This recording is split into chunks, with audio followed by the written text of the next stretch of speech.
with Manchester City. See if that continues into the new campaign. Just tucked left for this left-hand side for Manuel Akanji, immediately pressurised by Bukayo Saka. Goes back to Diaz, who in turn is being chased down by Odegaard. So it's rolled back to the City keeper Ortega. Right-footed, clips it up to halfway. Lovely knock down by Haaland, but doesn't find a sky blue shirt. Instead it's back with Arsenal, 0-0. No, it's interesting. City are happy to build up and play really tight from the back. I always think with Ortega, he's decent with his feet, but he can't hit that ball beyond the back line of Arsenal on a hard press. So that encourages Arsenal to press hard. Also as well, you know full well with Declan's turn of pace, he can get to people and press really hard and turn it over if you're a bit loose with your possession, Dance. 0-0, first long ball that's sent forward by Arsenal for Havertz to try and deal with. He got the flick on, but there was nobody running in behind him, so Manchester City back in possession, and it's Mateo Kovacic, having swapped the royal blue of Chelsea for the sky blue of Manchester City. Akanji on this near side, just in front of Pep Guardiola, stationed in the right-hand technical area as we look down beneath us. Akanji again will drive towards halfway, skips past Odegaard, still going, and Odegaard had a pull at the shirt as Akanji got into the Arsenal half. Free kick, and Stuart Atwell will just have a quick word with Odegaard about that challenge. 0-0. Yeah, it was almost a challenge, I think, that probably deserved a yellow card. Lazy defending. Akanji had gone beyond him, foraging into Arsenal's half, and he just pulled him back. Rodri will tuck it back to halfway, and Stones for Manchester City. Little short ball infield to Rodri, and now Ruben Diaz allowed just to stand with his foot on the ball almost in the centre circle, not being engaged. Now Odegaard thinks about coming short, so he strokes it just to his right, and Stones, under pressure from Havertz, gives it back to his centre-half colleague. Very patient from Manchester City in these opening stages. They're defending the end where their supporters are, and Wembley is pretty full. This kick-off time was originally a little later in the afternoon, but after protests from Manchester City and supporters groups, it was moved back to this 4 o'clock kick-off time to allow fans to then get back to the northwest in good time this evening. We've just seen a great option there. Ortega's probably 10 yards outside his own box, and Walker made a really good run taking Martinelli back, and I think if Ederson was in goal, he'd have delivered the ball beyond the Arsenal back line, but he's certainly not got the range that Ederson's got.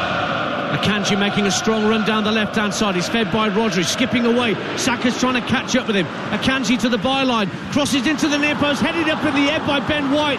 Bernardo Silva sends it back across goal. Grealish tries to get his head on it, comes off the top of his head, and Saka volleys clear. That's the first danger we've seen from either side in this Community Shield. 0-0. Yeah, it certainly was. Akanji for the second time in the game, foraging forward on the left-hand side, and put a wonderful ball into the box. Lovely ball from Rodri to seek out Bernardo Silva on the City right, up against Timber, tries to go inside him, checks back onto his right foot from his left, just inside the area, right-hand side. He's got support from Kyle Walker, cross deflected by Timber, comes back to Bernardo Silva. Lovely trickery and quick feet on the right-hand side from the Portuguese, gives it back to Walker, the captain. Rodri will just work it back infield to Stones, middle of the Arsenal half. Great possession from the champions in these early stages. Kovacic steps away from Odegaard. Haaland at the edge of the area, tries to lay it off. Desperate clearance in the end from Gabriel. Anywhere will do for Arsenal. We've only had 5 minutes, and they're just desperate to get it downfield. 0-0.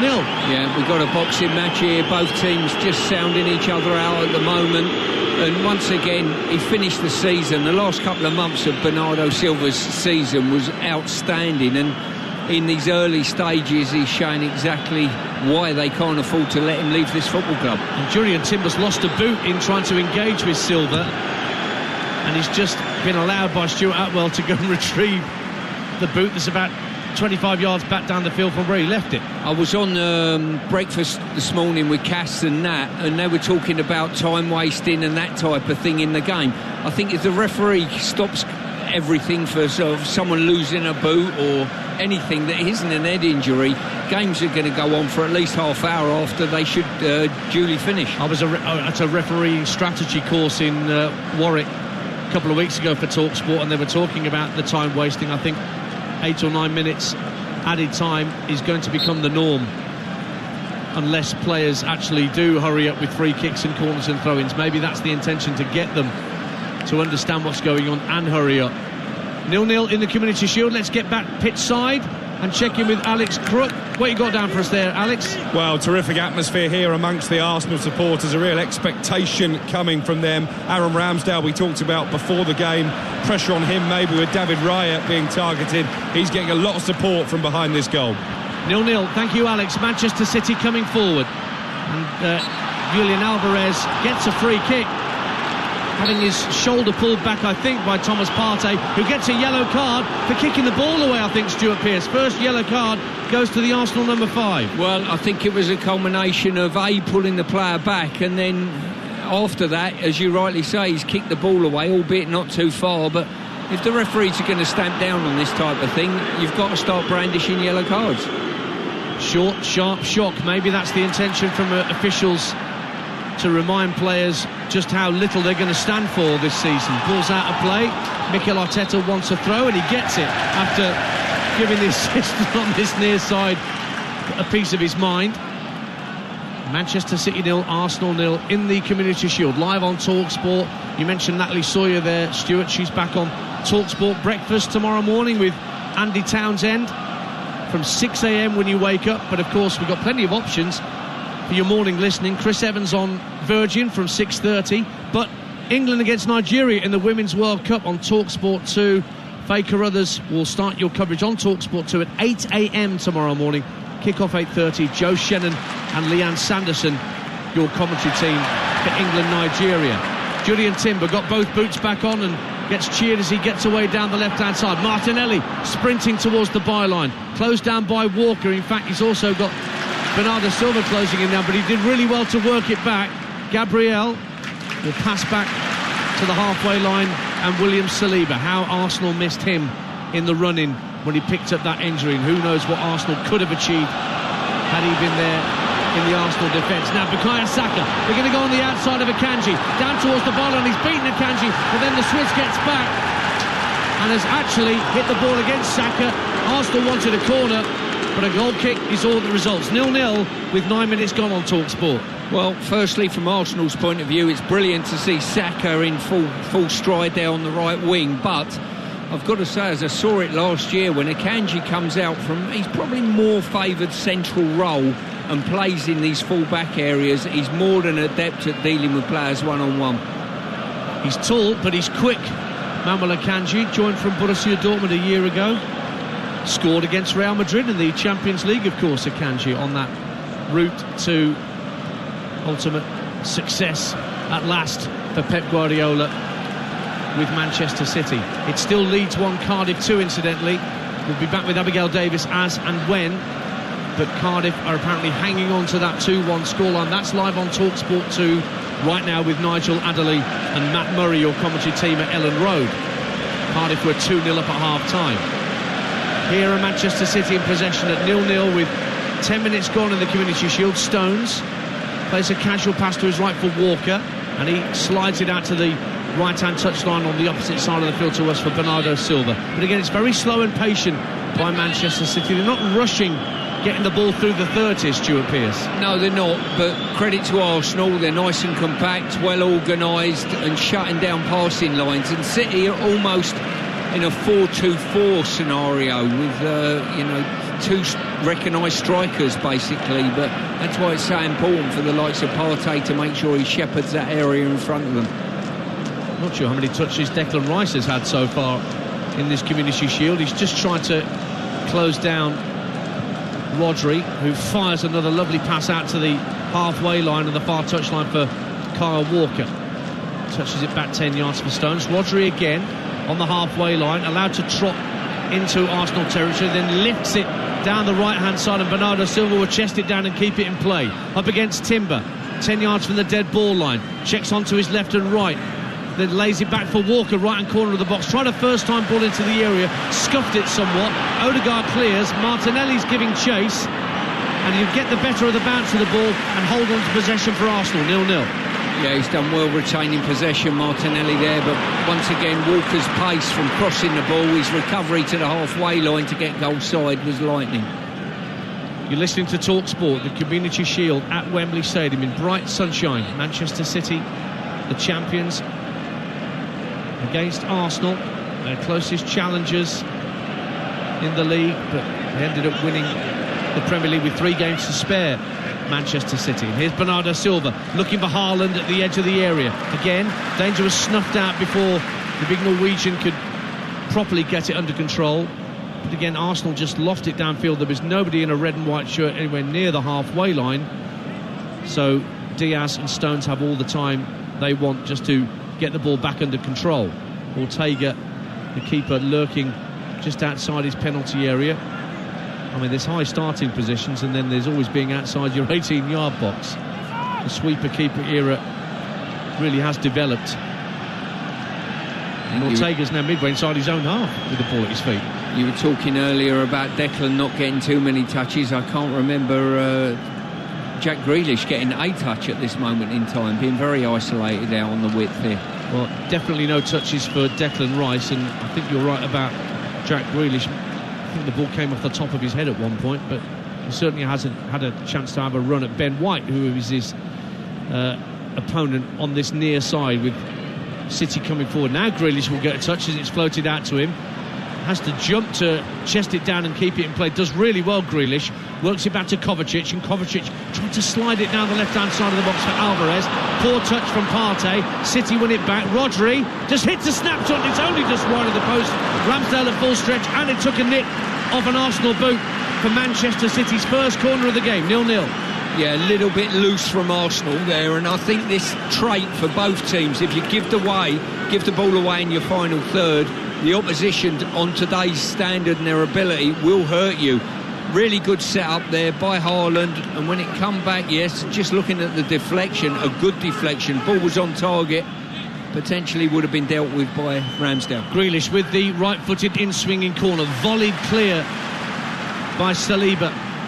But Kyle Walker is back midway point of the Arsenal half, floats it back into the Arsenal box, headed away, but again Manchester City win the ball back. Stones out on the right wing for the moment for the Citizens, works it back to Bernardo Silva, little flick in field for Rodri, 35 yards from goal, but under pressure he has to send it backwards a square still further to Kyle Walker.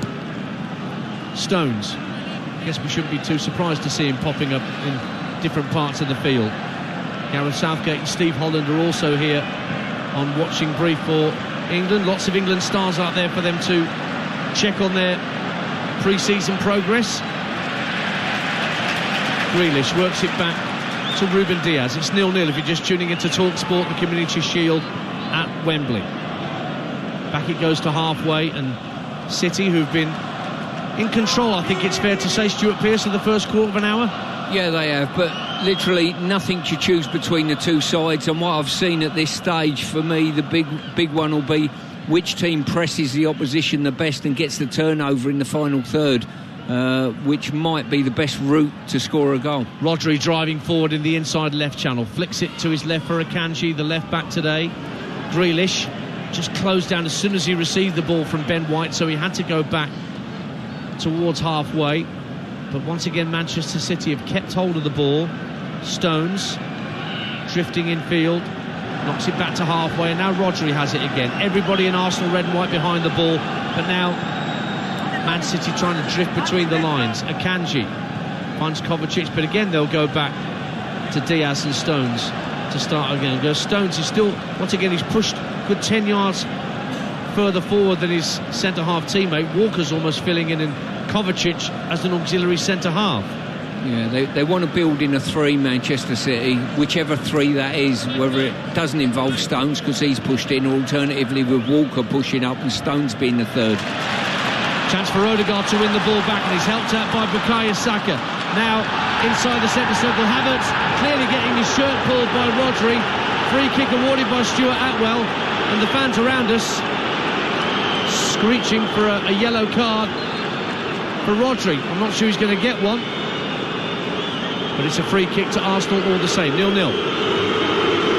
Yeah, I think a bit of tolerance was probably the right decision there by Stewart. In regard to, I think he could have booked an Arsenal player earlier on, which he didn't, and that probably just evened things up a little bit. I think Stuart Atwell is going to book Mikel Arteta for too much backchat to the fourth official, John Brooks, down beneath us. And that's a yellow card for the Arsenal manager, when all the Arsenal fans wanted a yellow card for the Manchester City number 16. Arteta laughs it off. Well, we've had a lot of talk, Dance, about respect from the technical area, and unless the officials are going to do something about it, they won't get that respect. Quickly taken free kick, tried to get Saka in behind Akanji, but the ball was hit too long and too straight, and Ortega, the Man City keeper, could claim it.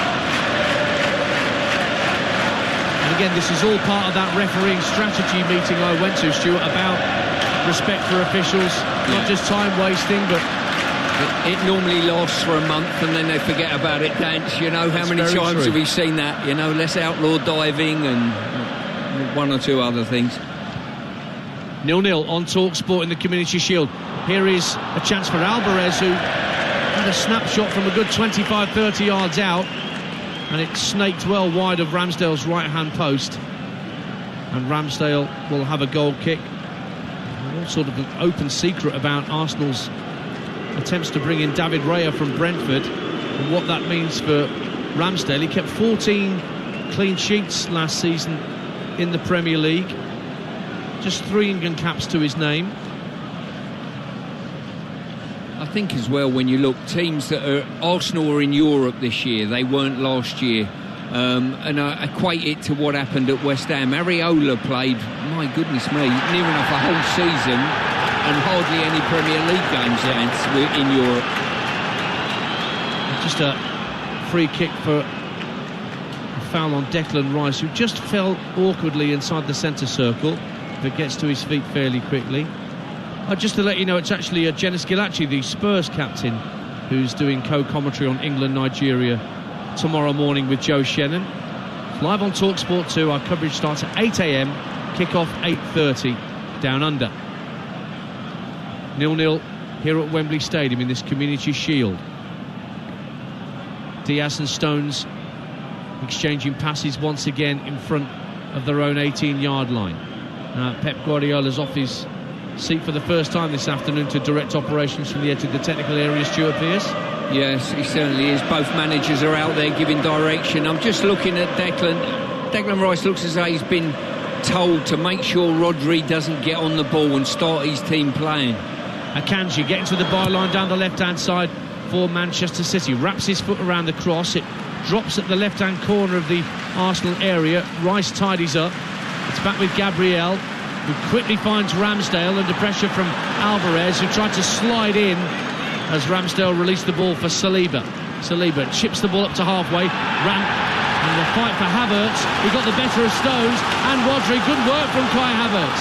Out to Gabriel Martinelli down the Arsenal left. Bernardo Silva with him. Now Timber trying to turn inside Rodri, but Rodri was too wise and wasn't going to get caught with a nutmeg, and Manchester City won it back. But good hold-up play from Kai Havertz a little earlier, Stuart. Oh, it's top quality. He was under big pressure from John Stones. John Stones done very little wrong trying to hook the ball around him, and Havertz done brilliantly in holding up, and good centre-forward play. Both of these sides have their first Premier League fixtures live on TalkSport this weekend. Friday night, Manchester City go to Burnley, Vincent Kompany and all that. And then Saturday lunchtime, Arsenal are at home to Nottingham Forest, as Game Day Exclusive returns next Saturday with Reshman in the team. So both of these sides will be live on TalkSport within 24 hours of each other as Friday becomes Saturday. Stones for Manchester City. It's a long ball downfield, looking for Haaland. Brings it down on his right foot, steps inside Saliba. Couldn't get past him a second time at the edge of the D. Partey brings it clear, laid off by Odegaard to Saka. And now Ben White gives it back to his goalkeeper. Just a little sign of what Erling Haaland can do, bringing the ball down out of the sky. Once again, Dance, at the other end of the pitch on that occasion, good centre-forward play. It's a long ball up and he dealt with it fantastically well. Now Bernardo Silva just pulling at the shoulder of Julian Timber as he brought the ball clear, and Stuart Atwell isn't going to book the Portuguese, but he's going to have a stern word in his ear before the free kick can be taken. And again, Mikel Arteta a little unhappy at the lack of punishment for the City number 20. But here is Gabriel for Arsenal, finds Partey, who's just dropped in between the two centre-halves, flicks it to his right for Saliba, who's midway inside his own half. 0-0 on TalkSport if you're just tuning into the Community Shield. Let's get back down touchline, and Alex Crook is there for us at pitch level. What can you see for us, Alex? Well, Mikel Arteta, having already been shown a yellow card, once again very unhappy with that shirt pull that maybe didn't go punished by way of a card, so he's going to have to be careful. What I'm also noticing is how deep this Arsenal backline is sitting. I watched the pre-season game against Manchester United. Time and again they got caught with long balls in behind. I think this is a deliberate tactic to make sure Man City don't do the same. Thank you, Alex. We'll get all the post-match reaction from Alex Crook when a winner is decided here this afternoon, and Jamie O'Hara and Jermaine Pennant will take your calls on the full-time phone-in on TalkSport straight after we're done here at Wembley Stadium. But it's 0-0 midway through the first half. John Stones for Manchester City, approaching the right-hand corner of the Arsenal box, just hesitates for a moment. Rodri takes over, floats the ball out to this near side, and Akanji. Now Grealish just drops his shoulder to get past Odegaard for a moment, comes into the centre of the pitch, shows too much of that to Declan Rice, who put his foot in and got it half clear, but the sky blue shirts have it back, and it's Diaz on halfway for City. Brings it forward, rolls his foot on the ball and gives it to Kovacic. Early ball looking for Haaland at the edge of the area. Gabriel stood firm and won it back for Arsenal. Partey is brought down by Haaland, and that's a free kick to the Gunners midway point of their own half. Stuart Pearce. Yeah, as I say, once again, really good hold-up play by Havertz, wasn't it? You know, and as I say, the one thing he can do in that role that he occupies at the moment is hold the ball up and get his team up the pitch a fair way. Arsenal 0, Manchester City 0. 24 minutes played, and Arsenal have a free kick. Saliba gives it to Declan Rice, who's come short. Out to the left-hand side for Gabriel. Declan Rice gives it back to the Arsenal number 2, Saliba, faced up by Haaland. So back it goes for Rice once again, who's sitting deepest of all the Arsenal outfield players. Havertz making a run through the inside left channel. Saka coming in field. That allows White to get in on the overlap. He's in behind Akanji. Pulls it across. Havertz with his back to goal. Gets the shot away. Ortega blocks. Martinelli with a follow-up. Blocks as well. And City hook clear. And that's as close as we've seen from Arsenal in this opening half an hour. And Ortega had to save from Kai Havertz with his left leg. 0-0.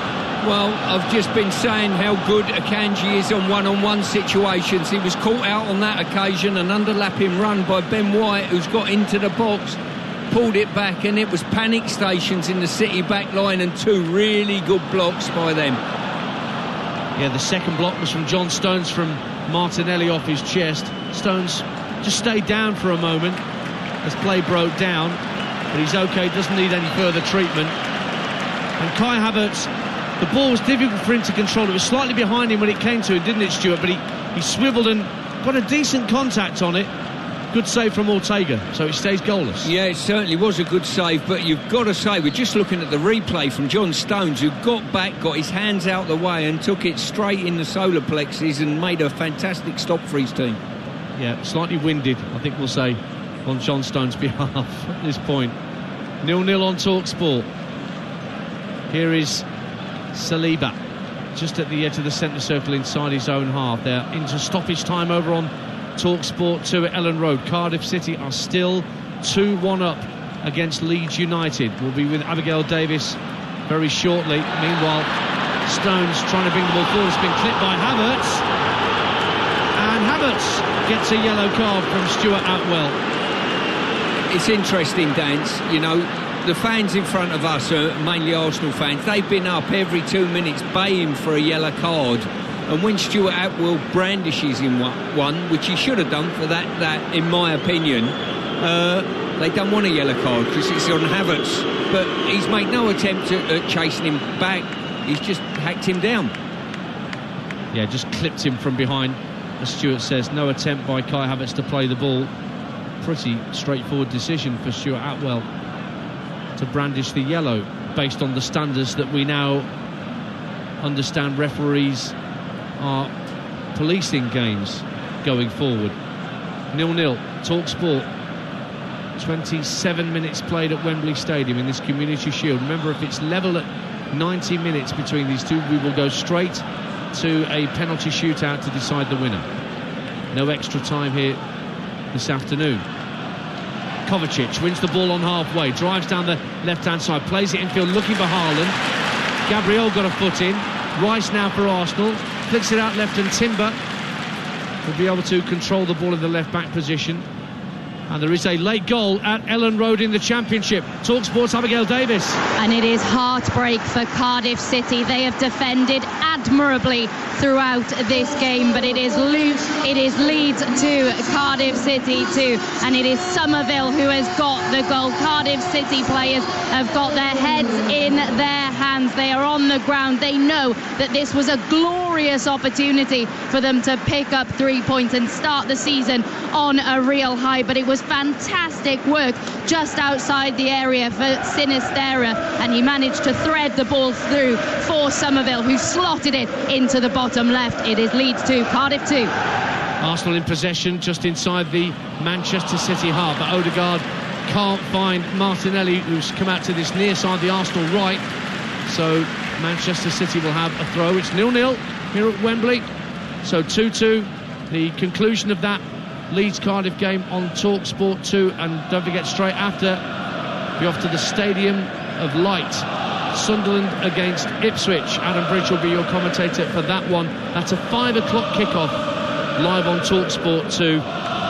Remember, the TalkSport network will be your home of the EFL throughout the season. 120 plus games from Championship, League 1, League 2, and all the playoff games, and the Carabao Cup, and the Football League trophy. We've got more football than anybody else. And here we are at Wembley for the traditional curtain raiser, which is goalless at the moment as we approach the half-hour mark. And two strong chances for either side, but particularly Kai Havertz on the spin just a couple of minutes ago, denied by a save from Ortega. A Rodri shot just snaked past Aaron Ramsdale's right-hand post a little earlier in the half. Arsenal fans taunting the City fans on to our right-hand side, but they're not being vocal enough. Long ball downfield, looking for Bernardo Silva. Gabriel had to make that header, otherwise Bernardo Silva was racing in behind him. The ball's given back to Gabriel by Timber, and then Rice looks for his keeper. Almost a slip from Ramsdale. Haaland was on him in a flash, but Ramsdale cleared from just in front of his goal line. That can't be a nice sight to see Haaland thumping in at you, Stuart Pearce, when you're trying to clear the ball. Now, Jack Grealish is going to be spoken to by Stuart Atwell for a little clip on Ben White. A little push on Ben White, but no yellow card, and so the Arsenal fans around us are unhappy again. Yeah, I think there was a little bit of Ben White being cute there, just taking the ground of Grealish, just to give his teammate a little bit more time on the ball. But going back to Ramsdale, just received the ball, he's happy to take it across his body, but when that ball's a yard or two from your own goal line, it does get a little bit nervous if you've got an Arsenal shirt on in the crowd. By the way, the goal line technology came into play earlier in the Women's World Cup, where Sweden decided to have won the penalty shootout because of the goal decision system. Incidentally, Julian Alvarez has just been booked for time wasting for Manchester City. That's what the roar was for around us here at Wembley Stadium. Not for a goal or for a corner kick or a great save, but for a booking. 0-0. Yeah, I think it's down to the players now. I think that was a tough booking, to be fair, but you've got to get in tune with the officials in any game and work to their standard of refereeing. If they've been given a directive dance that they're going to come down harsh on you, you've got to be an idiot if you're a player who knows overstep the mark. Well, it's on Howard Webb to make sure that these standards are maintained. As you said, Stuart, we've seen these things start with the best of intentions, but fizzle out by the time the clocks go back. Yeah, indeed, and I think that will be the case this year as well. Full time at Ellen Road, quickly to there on TalkSport. Abigail Davis. Yes, finished Leeds 2, Cardiff 2. Leeds started the game on the front foot, some exceptional build-up play, but at the other end of the pitch it was the same old story. They looked vulnerable. Bowler and Ugbo giving Cardiff a 2-0 lead. Liam Cooper pulled a goal back from a corner, and then a sickening blow 5 minutes into added time when Somerville rescued a point for Leeds. A disciplined display from Cardiff, but they have to settle for a point. Leeds 2, Cardiff 2. Thank you, Abby. Corner to Arsenal after a bit of miscommunication at the back for Man City, Stuart Pearce. Well, basically, Declan Rice, as I've seen many, many times before, shut 4 yards down in the blink of an eye and ended up putting so much pressure on and getting a nick on the ball, and it's resulted in a corner for Arsenal. To be taken on this near side. Saka standing over it. Hits it in left-footed into the near post, headed up in the air. Where's that going to drop? About 10 yards out to the edge of the area, and Bernardo Silva just puts his foot through it. It's Manchester City's turn to clear their lines and get the ball out of harm's way. But it's won back by Saliba on halfway, gets it away from Rodri. Ramsdale drives the ball downfield, high into the air. Martinelli goes up for the aerial challenge with Walker, but Walker comfortably wins that. But his clearance only finds Odegaard, who brings it down like he's got carpet slippers on, and now it's away in the inside right position for Arsenal at 0-0. Tries to spin away from Alvarez, who's hurt himself in trying to make that challenge. Timber works it out to the left-hand side. Gabriel Martinelli trying to isolate Kyle Walker, gets to the left-hand corner of the box. Martinelli lays it back to Partey, urged to shoot from the Arsenal fans around us, but he works it back still further to Saliba. Now Declan Rice takes over.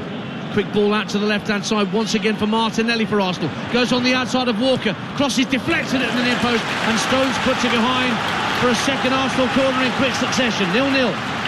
Yeah, good work there by Arsenal. Just pressurised City and built up nice and slowly, and eventually Stones, it was, hacked it behind for a corner. So a corner in front of the Manchester City fans behind that goal, away to our right-hand side. Packed 6-yard box. Saka and Odegaard lurking at the edge of the area. In it comes, right under the crossbar, in fact over the bar and behind on the full for a Manchester City goal kick. Yeah, a bit of a wasted effort there. Arsenal have got enough height and strength in their team to cause problems at corners, but the delivery's got to be correct. Looking at the first 5 fixtures for both sides, and we mentioned that both of their openers are live on TalkSport. Manchester City at Burnley on Friday, and then Arsenal at home to Forest on Saturday lunchtime. Manchester City then are at home to Newcastle, away at Sheffield United, home to Fulham and away at West Ham, whilst Arsenal are, after the Forest game, away at Palace, home to Fulham, home to Manchester United and away at Everton. And of course regular Premier League commentaries throughout the season on TalkSport and TalkSport 2. Saturday lunchtime, 3 p.m. Saturdays, Fridays and Mondays as well. What have you spotted out there, Stuart Pearce? I'm just looking at Arsenal's press. As Bukayo Saka just gets away for a moment down the right-hand side, getting into the area. Akanji trying to close him down. Saka tried to wrap his left foot around it and go for goal. Didn't wrap around it enough, and it goes a good 10 yards wide for a Manchester City goal kick. On you go, Stuart. Yeah, we're just looking at Manchester City want to play out from the back, and Ortega's looking to play short. But Arsenal have got a massive weapon in their armoury in Declan Rice now, because they're pressing with a front 5 almost. But Declan Rice is the best out of the lot at doing it. He covers ground so quickly, and they're almost setting traps for Manchester City. And if they're loose with their passing in any way, shape or form, they'll have a big problem, City. Lifted the Europa Conference trophy with West Ham. Nearly 250 appearances in the end for the Hammers. Oh, and now Ortega tried to clear his lines, and once again Arsenal players closing down. This time it was Martinelli closing down the space at 0-0. Yeah, it'll all be part of Arteta's game plan to press high and press hard. I saw it last year when they went up to the Etihad. They weren't afraid of pressing man for man, full court press. This time they've got Declan Rice in their team, who is outstanding at doing that job for the team.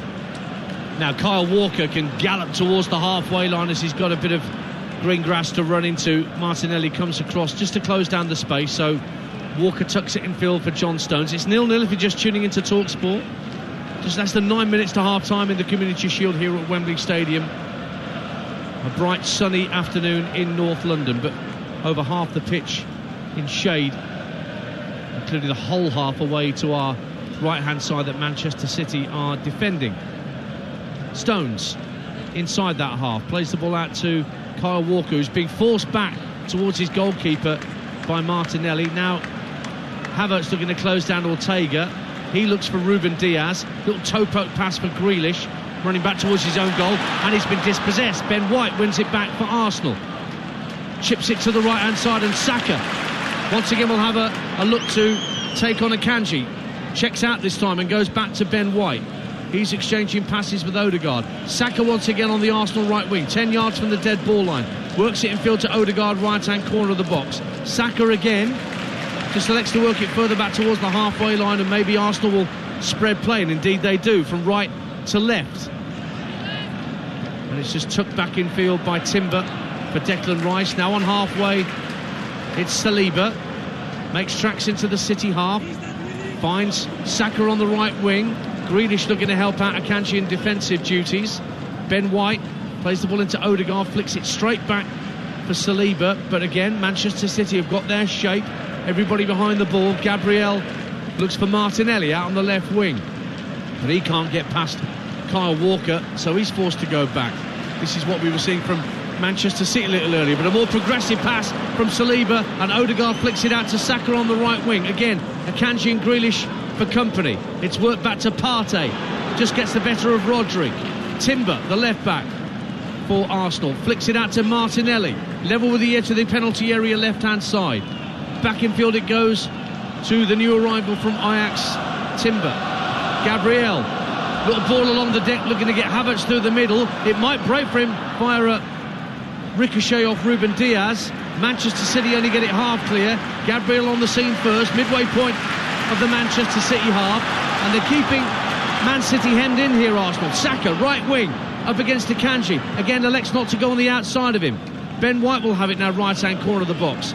Tries to play a 1-2, does he, with Saka? No, Saka keeps hold of the ball. It's good possession from Arsenal, Stuart Pearce. Oh, it's really good possession. As I say, they've got 5 players strung across their forward line, just waiting for the right delivery, and Odegaard looking to get on the ball and forage through with looking a pass. For Saka, pulls it back across the face of goal. Havertz sees his shot blocked on the line.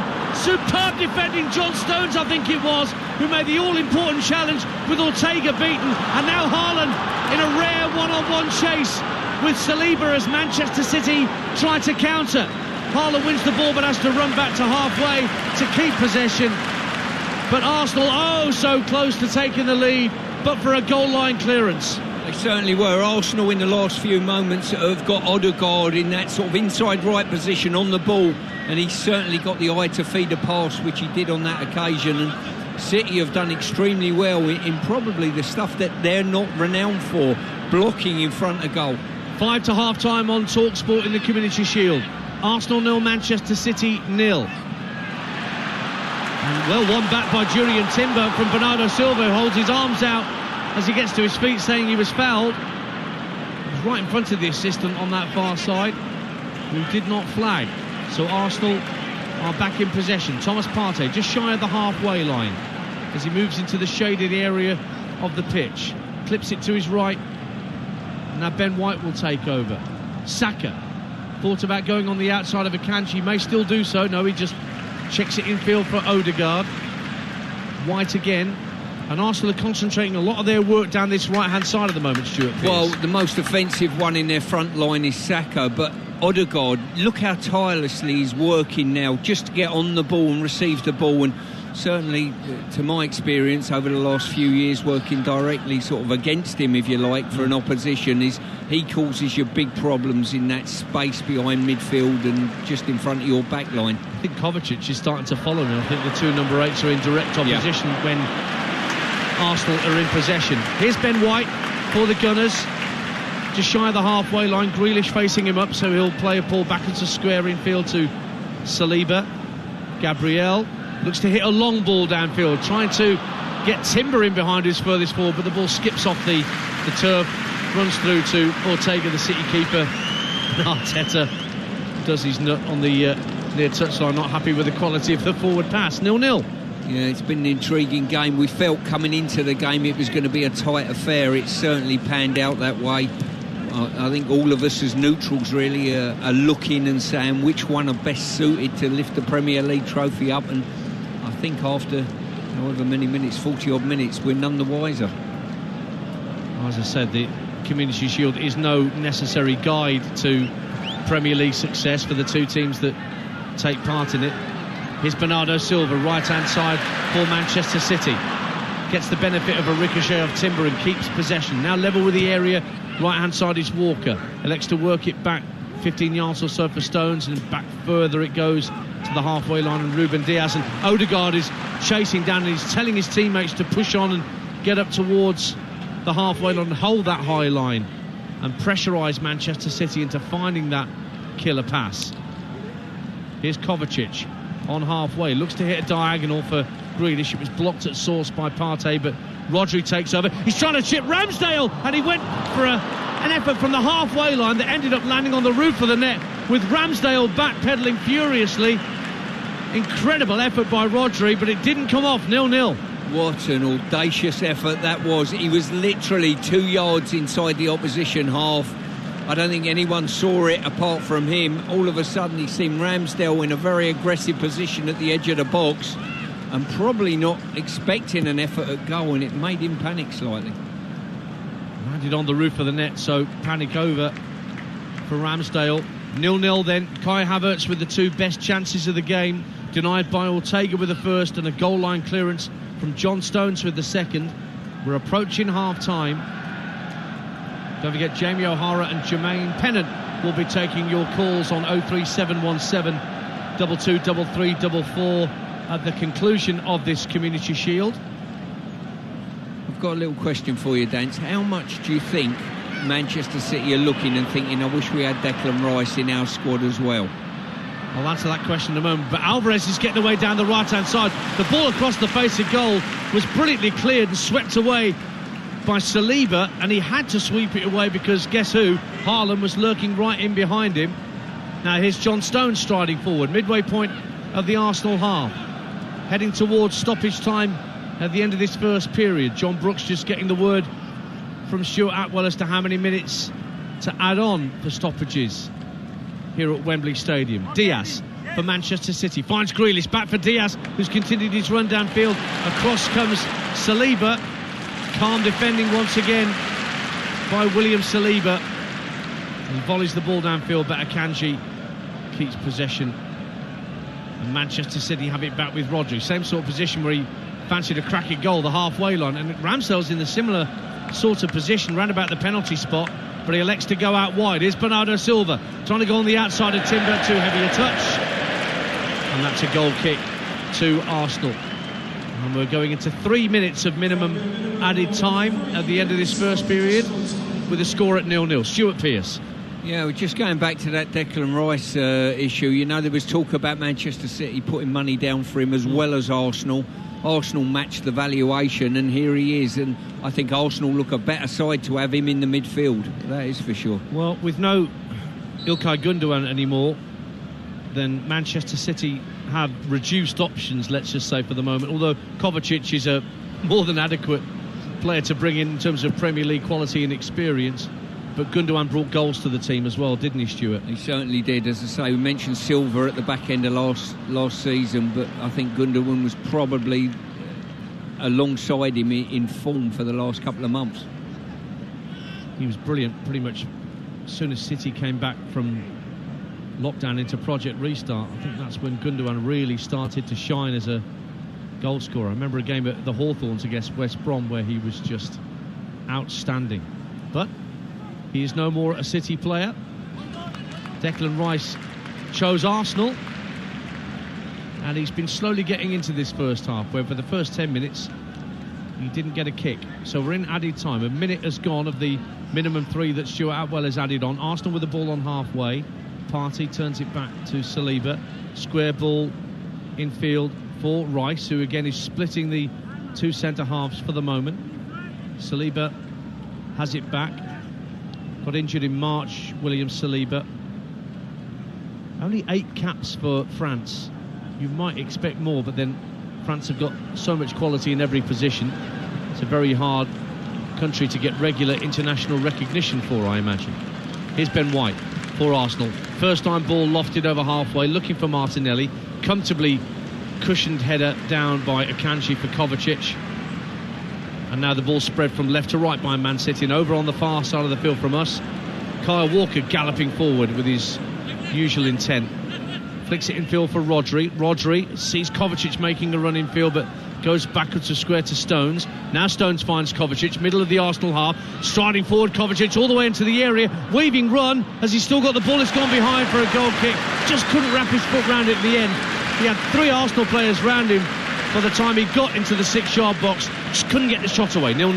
Yeah, the Arsenal players just funneled him into a channel. That channel went into the box. They were scared to actually make a challenge for giving a penalty away, but in the end just shepherded him out of play. Earlier today, live on TalkSport, Leicester City came from behind to beat Coventry by 2-1 in their first game back in the Championship.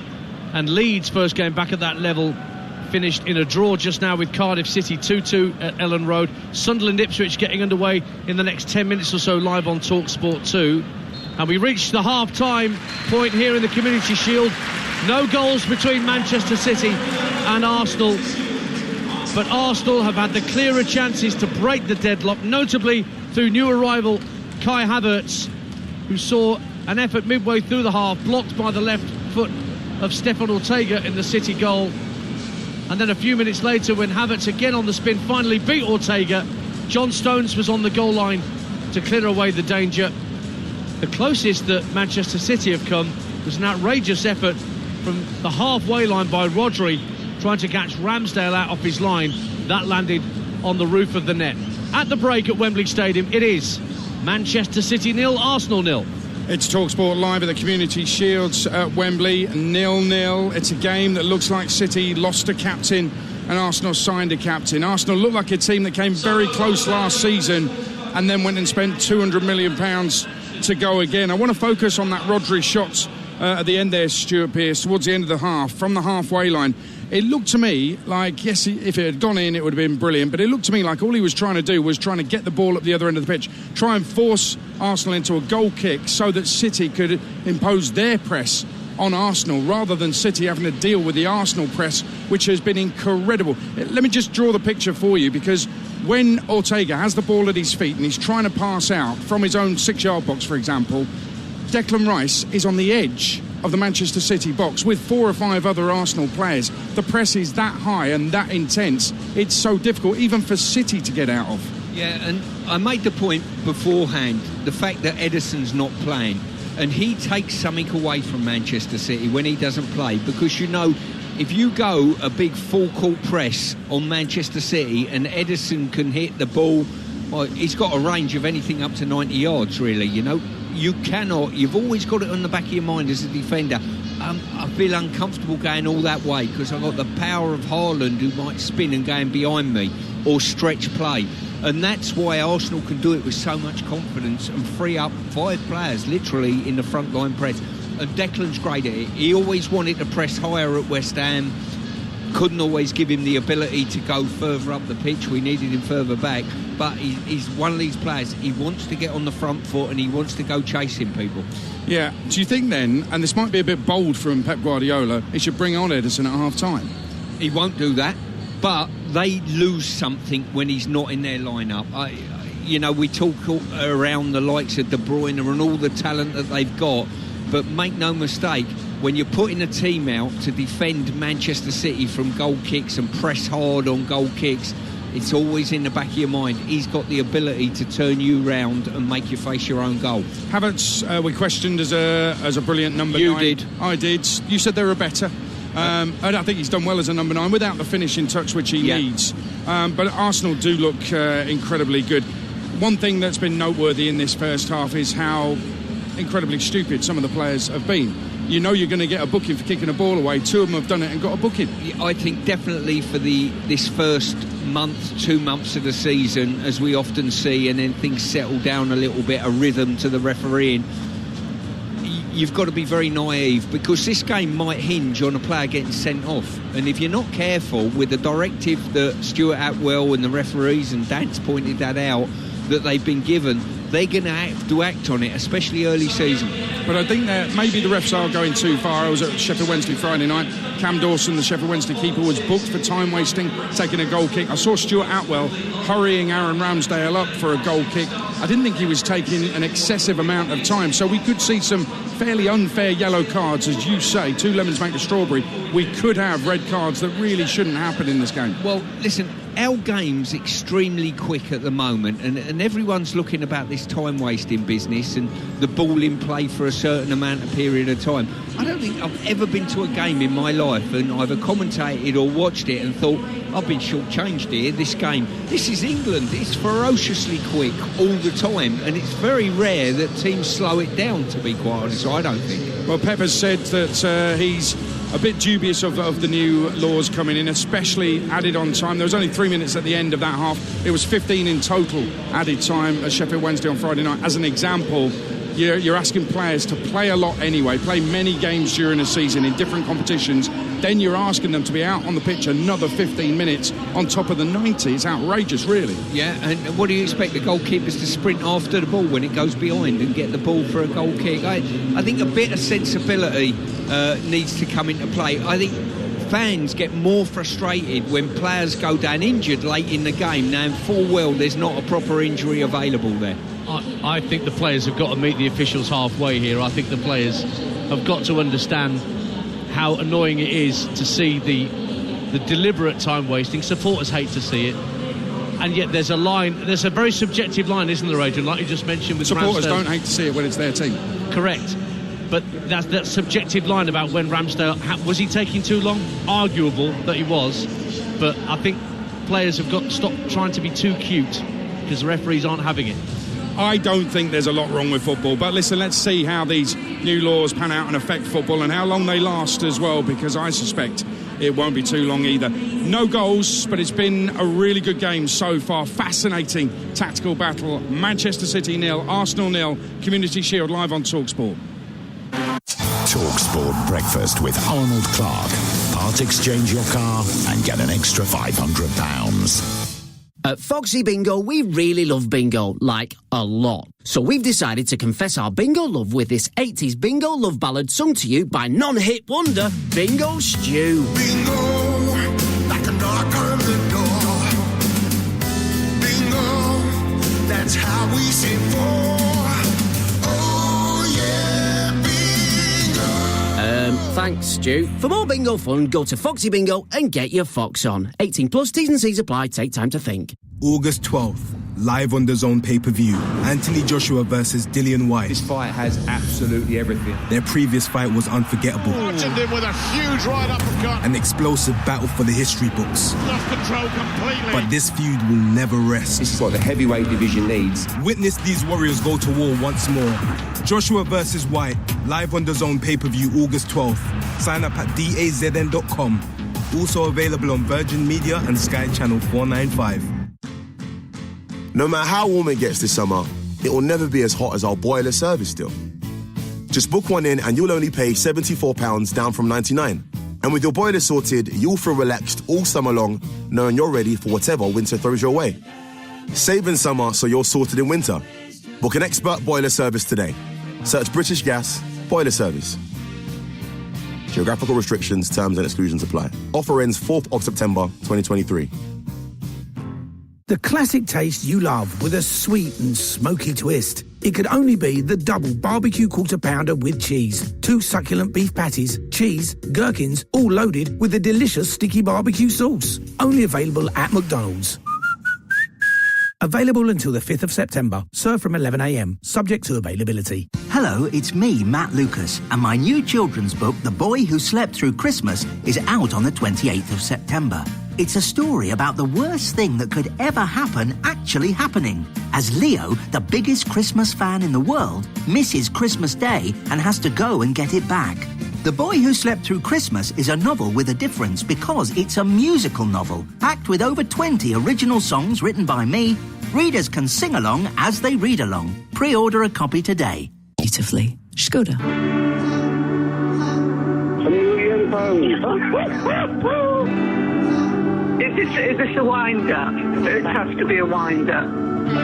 Apart from the birth of my children, this is the best phone call I've ever received in my life. This is what it sounds like when people win big with the National Lottery. Will you be next? The National Lottery. It could be you. Rules and procedures apply. Players must be 18 or over. Righty here for Gillette. Have I got something for you? The Gillette Labs razor has a unique exfoliating bar that clears the path before the blades for effortless shaving in one stroke, leaving you fresh and ready to take on your day in no time.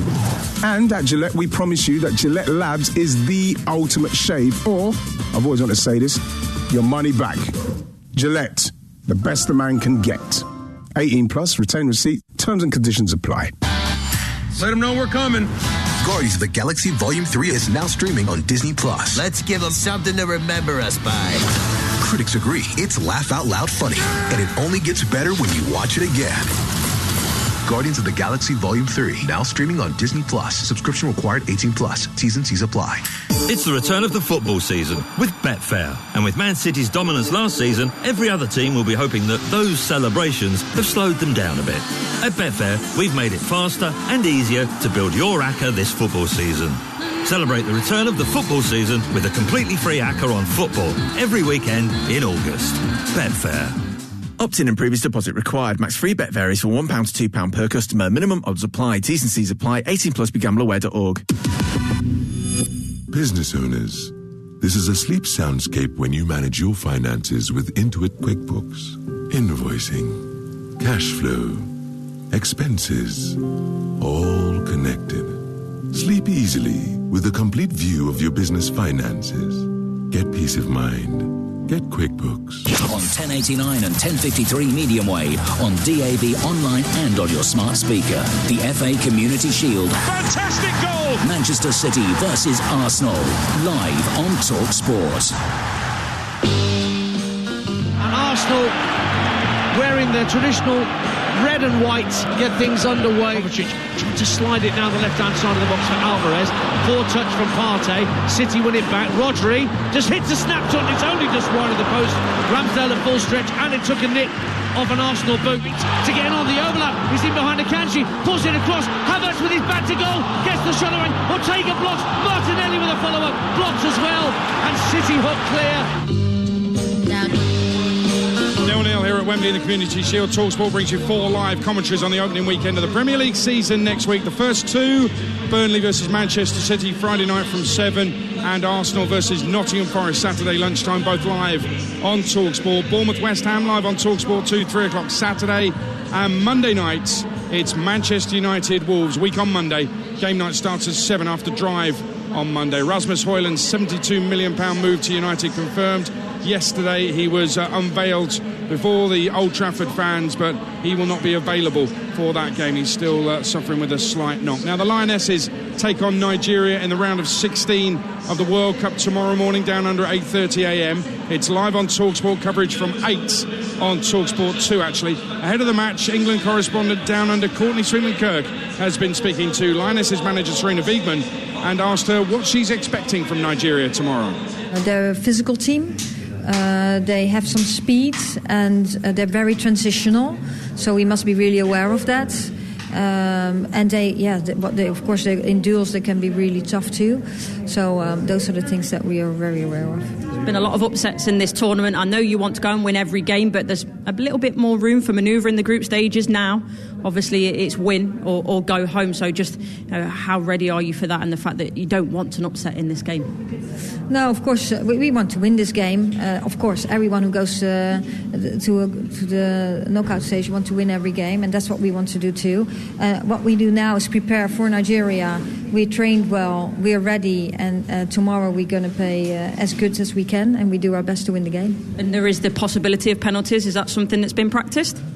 Yeah, but not shortly. We know when we go into a tournament, we have our training plan. So way earlier, we had some practices from penalties, and now everyone should be ready, if necessary, should be ready to take one.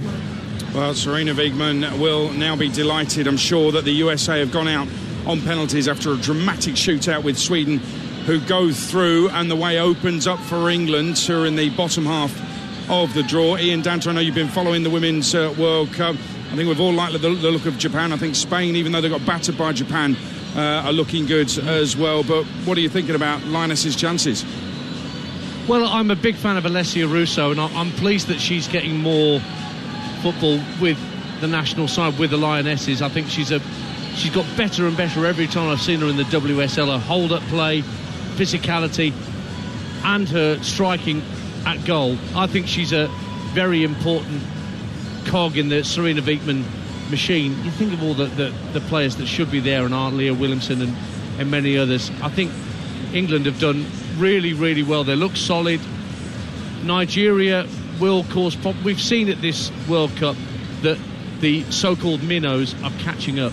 It's closing up. The gap's closing. Definitely. We've seen Germany go out. We've seen South Africa knock Italy. I know South Africa themselves are now knocked out, but you do sense that it's really concertinaing up in the rankings and the quality that women's football's bringing at that world stage. Well, I heard Courtney Sweetman-Kirk last week say it's now looks like a straight shootout between USA and England. That means, Courtney, England are going to go and win the World Cup. I'm going to hold her to that as well. Elsewhere in the sporting world, the Super League full times: Hull FC 42, Wakefield 4, Salford 15, St Helens 18. Saints had to come from behind, and Leeds 6.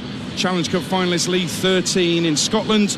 It's just finished. St Mirren were 2-0 up at Hibs. Hibs drew level 2-2. 89th minute, Alex Grieve with the winner for St Mirren at Easter Road. Sunderland Ipswich has just got underway live on TalkSport 2 right now. If you want to listen to that, download the TalkSport app for free. You can swipe between the two stations. And earlier, Ian Danter in the Championship, Leeds with a last-minute equaliser at home to Cardiff. Somerville, it's a brilliant finish from him. First effort from Nonto was blocked. Somerville on the floor with a finish that broke Cardiff's hearts. 2-2 that finish. Leeds coming from 2 down. Leicester came from a goal down at home to Coventry to win 2-1. They've lost a couple of really good players in the summer. Leicester kept Keane and Dewsbury Hall, who got both goals. And actually, if you look at their 11 and the bench, Leicester should be walking this league. You said that when the teams dropped an hour before kick-off. Court, look at that team. You know, and Keane and Dewsbury Hall, you're dead right. I remember seeing him when he was on loan at, was it Luton he went on loan to from Leicester? I think Perry Groves and I did a game at Reading where he stuck out like the proverbial sore thumb. It was like the first time I saw Michael Carrick playing for Swindon all those years ago. This is a rare talent, somebody who can shoot, dribble, close down, do everything that a great midfielder should. So, yeah, with Maddison and Barnes gone, players like Dewsbury Hall, I think, understand, Adrian, that they've got to deliver on a more regular basis and they've got to step up. And I think for Ento Maresca, that's a great sight that they can come from behind against a Coventry side who are very streetwise at that level. I know Gyökeres is gone, but Ellis Sims is a decent replacement for him. So that's a very impressive result for Leicester City this afternoon. And so at least we look back at that first weekend of the Championship and none of the relegated sides have lost, although Leeds very nearly did. Have you recovered from Wrexham? I'm not sure Dean Saunders has. He hasn't recovered from Goodwood. He hasn't. But Wrexham got a bit of a harsh reality bite yesterday. Lost 5-3 at home. MK Dons, who Graham Alexander has brought some very experienced heads in at Milton Keynes. I think Cameron Norman at right wing back, MJ Williams in central midfield, and the front two of Jonathan Lecco and Mo Issa really dovetailed nicely together. I think that they could both get 20 goals a season apiece. The way that they played yesterday, if that's indicative of how MK go this season. But Wrexham, when Paul Mullin comes back, they will do okay. Arguably the best goal of the day was Jordan Davis, the young Welsh Academy lad who has come through the system. Crashing goal from him. Wrexham will have their day at this level, but at least they know now it's not going to be a cakewalk. Indeed. EFL Access all areas, 7 o'clock tomorrow night. TalkSport 2 with Hugh Woos and Croft. I was at Watford for QPR nil. Wrexham think they've got problems. Have a look at Gareth Ainsworth and Queen's Park Rangers. Here at Wembley, teams are back out for the second half of this Community Shield. On TalkSport 2 right now, Sunderland 0, Ipswich 0. Here on TalkSport, the second half of Arsenal 0, Manchester City 0, with the former England captain Stuart Pearce alongside the pick of the bunch, Ian Danter. Thanks, Adrian. And it doesn't appear that either Mikel Arteta or Pep Guardiola has elected to make any changes at the turnaround. So it will be for Arsenal, Ramsdale in goal, White, Saliba, Gabriel and Timber in a back four, Rice, Partey and Odegaard in midfield, Saka, Havertz and Martinelli up front as Manchester City get us underway, kicking left to right as we look at the back of the south stand here at Wembley Stadium. The dugouts are directly in front of us at the bottom of this particular stand, wearing their sky blue shirts and socks, white shorts. Arsenal in the red and white shirts, white shorts and socks. And Manchester City's lineup: Ortega in goal, Walker, Stones, Diaz, Akanji in the back four, Bernardo Silva, Rodri, Kovacic in midfield, Alvarez, Haaland and Grealish up front. The bookings in the first half were for Alvarez, Havertz and Partey, for those interested as to whether a quick second yellow might be forthcoming for a minor indiscretion. Stuart Atwell, the man in charge. Akanji will tuck the ball back to his keeper, Ortega. Just rolls his foot on the ball. Saka was closing him down, and that closing down forced Ortega to put it out of play, and Arteta caught the ball on this near touchline and made sure that Arsenal got things back underway very quickly. 0-0, and we played a minute of the second half. Yeah, I'm sure Arteta will want his team to carry on, keeping on the front foot, putting the pressure on Manchester City in that strong press that they've got. And at this stage, I think just after the half-time interview, I think it's important that we give Crooksy a pat on the back. We left him in the buffet queue, didn't we? And he's delivered the best selection of cakes and cookies the Wembley has ever seen. Which I cannot touch. It's temptation to the power of 100. We'll get down to Crookie touchline in a minute. If he's made it back down there, he might still be in the queue. Remember, you've got a choice of listening right now, as well as this game, the Community Shield on TalkSport. Sunderland Ipswich is underway over on TalkSport 2. If you've got the app, you can just swipe left, right, dead easy, pick your commentary and listen to your heart's content. Adam Bridge, your match commentator, up on Weir side. 0-0 between Sunderland and Ipswich. 0-0 here. Manchester City playing a short ball from Ortega up to Kovacic, who quickly turned it round the corner for John Stones, who just opens his stride a little, gets over halfway, leaves it for Kyle Walker, and now Rodri takes over. The Champions League winning goal scorer against Inter Milan. Here he is again, centre of the Arsenal half, options left and right, goes left to Akanji. Grealish now takes over. He's got White and Saka for company. Grealish back 10 yards from the dead ball line, elects to go back to Akanji once more. Thought about a right-footed ball into the box, but instead he plays a 1-2 with Rodri and tucks it back via Kovacic to the halfway line. A few Arsenal subs warming up. That's that warm ripple of applause that you hear from around us as players like Trossard go out to do a few stretches. But as I say, no changes made at half-time in the Community Shield, Stuart Pearce. No, irrelevant to the scoreline in this game. They'll want 90 minutes as best they can into their potential starting lineups for next weekend. And to be honest with you, when we saw the teams drop, there's very few players on the outside of these 22 that we suggest that will be in their starting lineup. Ederson will be, probably De Bruyne next week, but aside from that, not too many others. No, Trossard, perhaps that was the one thing that might have happened this afternoon. Trossard might have played the position that Kai Havertz is occupying today in the absence of Gabriel Jesus, who's out for a few weeks. But it appears that not only is Mikel Arteta happy with Havertz or Trossard, but Folarin Balogun is not necessarily going to get a look in, having been on loan in the past couple of seasons. Now here come Manchester City with Kyle Walker, right-hand corner of the box, gets down towards the byline. He lays it back to John Stones, midway point of the half. Everything to his left, including Rodri. Rodri just fires it forward to Bernardo Silva at the edge of the D, and he in turn sends it out to the left wing, and Grealish just got past White, clips the ball up into the box. It's headed away, half cleared by Saliba. Partey helps head it further clear. Lovely soft touch from Bukayo Saka, and he finds Odegaard, and a lovely drop of the shoulder from Odegaard to get away from Kovacic. And now Havertz has the ball just inside the City half, but he's converged upon by 3 or 4 sky blue shirts. One of them is Diaz, who was inadvertently caught by Havertz, and he's just gone down injured. 0-0. We've played 5 minutes of the second half on TalkSport 2. Yeah, that's probably what Havertz hasn't got. You know, decent hold-up play, but he's not got that turn of speed to get away from any defenders, and there was no panic in the back line at City, even though there was sort of one-on-one, Diaz and Havertz. 32 goals in his Chelsea career in best part of 150 appearances, so it's not anything like a goal every other game ratio that you tend to find with strikers. And then you look at Haaland, 24 goals in 25 for his country, scored 86 in 89 at Dortmund, and just the 36 league goals in his first Premier League campaign. Not too shabby. And I think there's only about 3 players you can compare Haaland with in world football that's ever walked the planet, to be honest with those stats. There'll be a few opponents praying for a second season syndrome for Erling Haaland in the Premier League. Well, he hasn't scored for 47 minutes this season. Very true. Bernardo Silva out to Kyle Walker. Can he look for Haaland this time with the cross? It's blocked behind by Timber, and Manchester City have a corner away to our right-hand side at 0-0.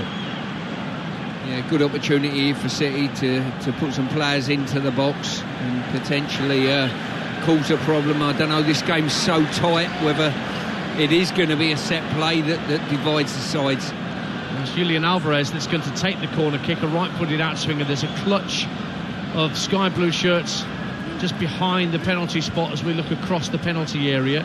Now they break slightly as Alvarez addresses the ball deep to the far post. Stones with the header, pushed away by Ramsdale and headed out the box for Saka to try and further clear, and he volleys it out to play for a throw. That's the first real test we've seen for Aaron Ramsdale, and it came from the head of John Stones. 0-0. Yeah, clutch of players just outside the 6-yard box, an outswinger, and it was John Stones who got some momentum into his run, got above everybody. But credit to Ramsdale, he got 2 solid hands to a great header, to be quite honest with you, and parried away. Odegaard is having some treatment, so players coming to this near touchline in Arsenal red and white to get some water on board. Let's have a chat with our touchline guy right down there, Alex Crook. What you got for us, Alex?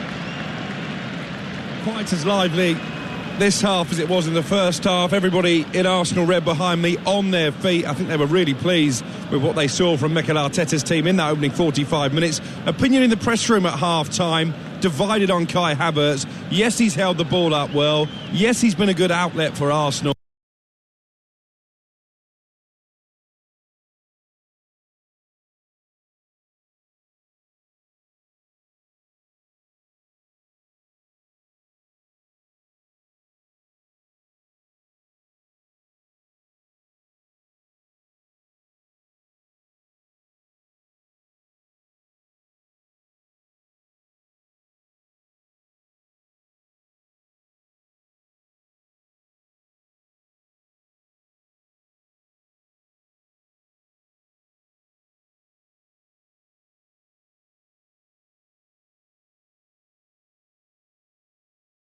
You've done. It's 0-0 in the Community Shield, and we've played 55 minutes. Akanji brings the ball down from a throw-in from Grealish. Back to the halfway line for Ruben Diaz. Odegaard facing him up. Haaland comes short, he's dispossessed. Chance for a counter-attack for Arsenal, but immediately City get players flooding back, and Rodri is guilty of just clipping the heels of Odegaard. Quickly taken free kick, and Declan Rice powers forward for Arsenal. Out to the left wing, right in front of our commentary position, and Martinelli. Rice goes again ahead of the Argentine. And now Martinelli works it back for Jurrien Timber. Rice, inside left channel, wearing the number 41 shirt, same number as he wore at West Ham, of course. Saliba out to the right-hand side for Ben White.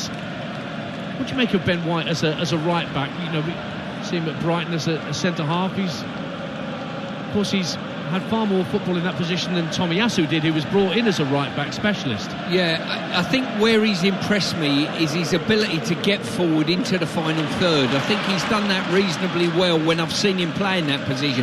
That's always the question mark when you slide a centre-half into a full-back position. What are they going to offer you in the final third?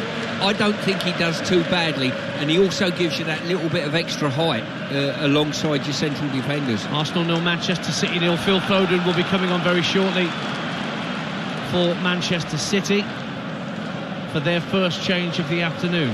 Just getting some final instructions from Pep Guardiola. Meanwhile, Arsenal have possession on the halfway line with Gabriel. Partey coming short.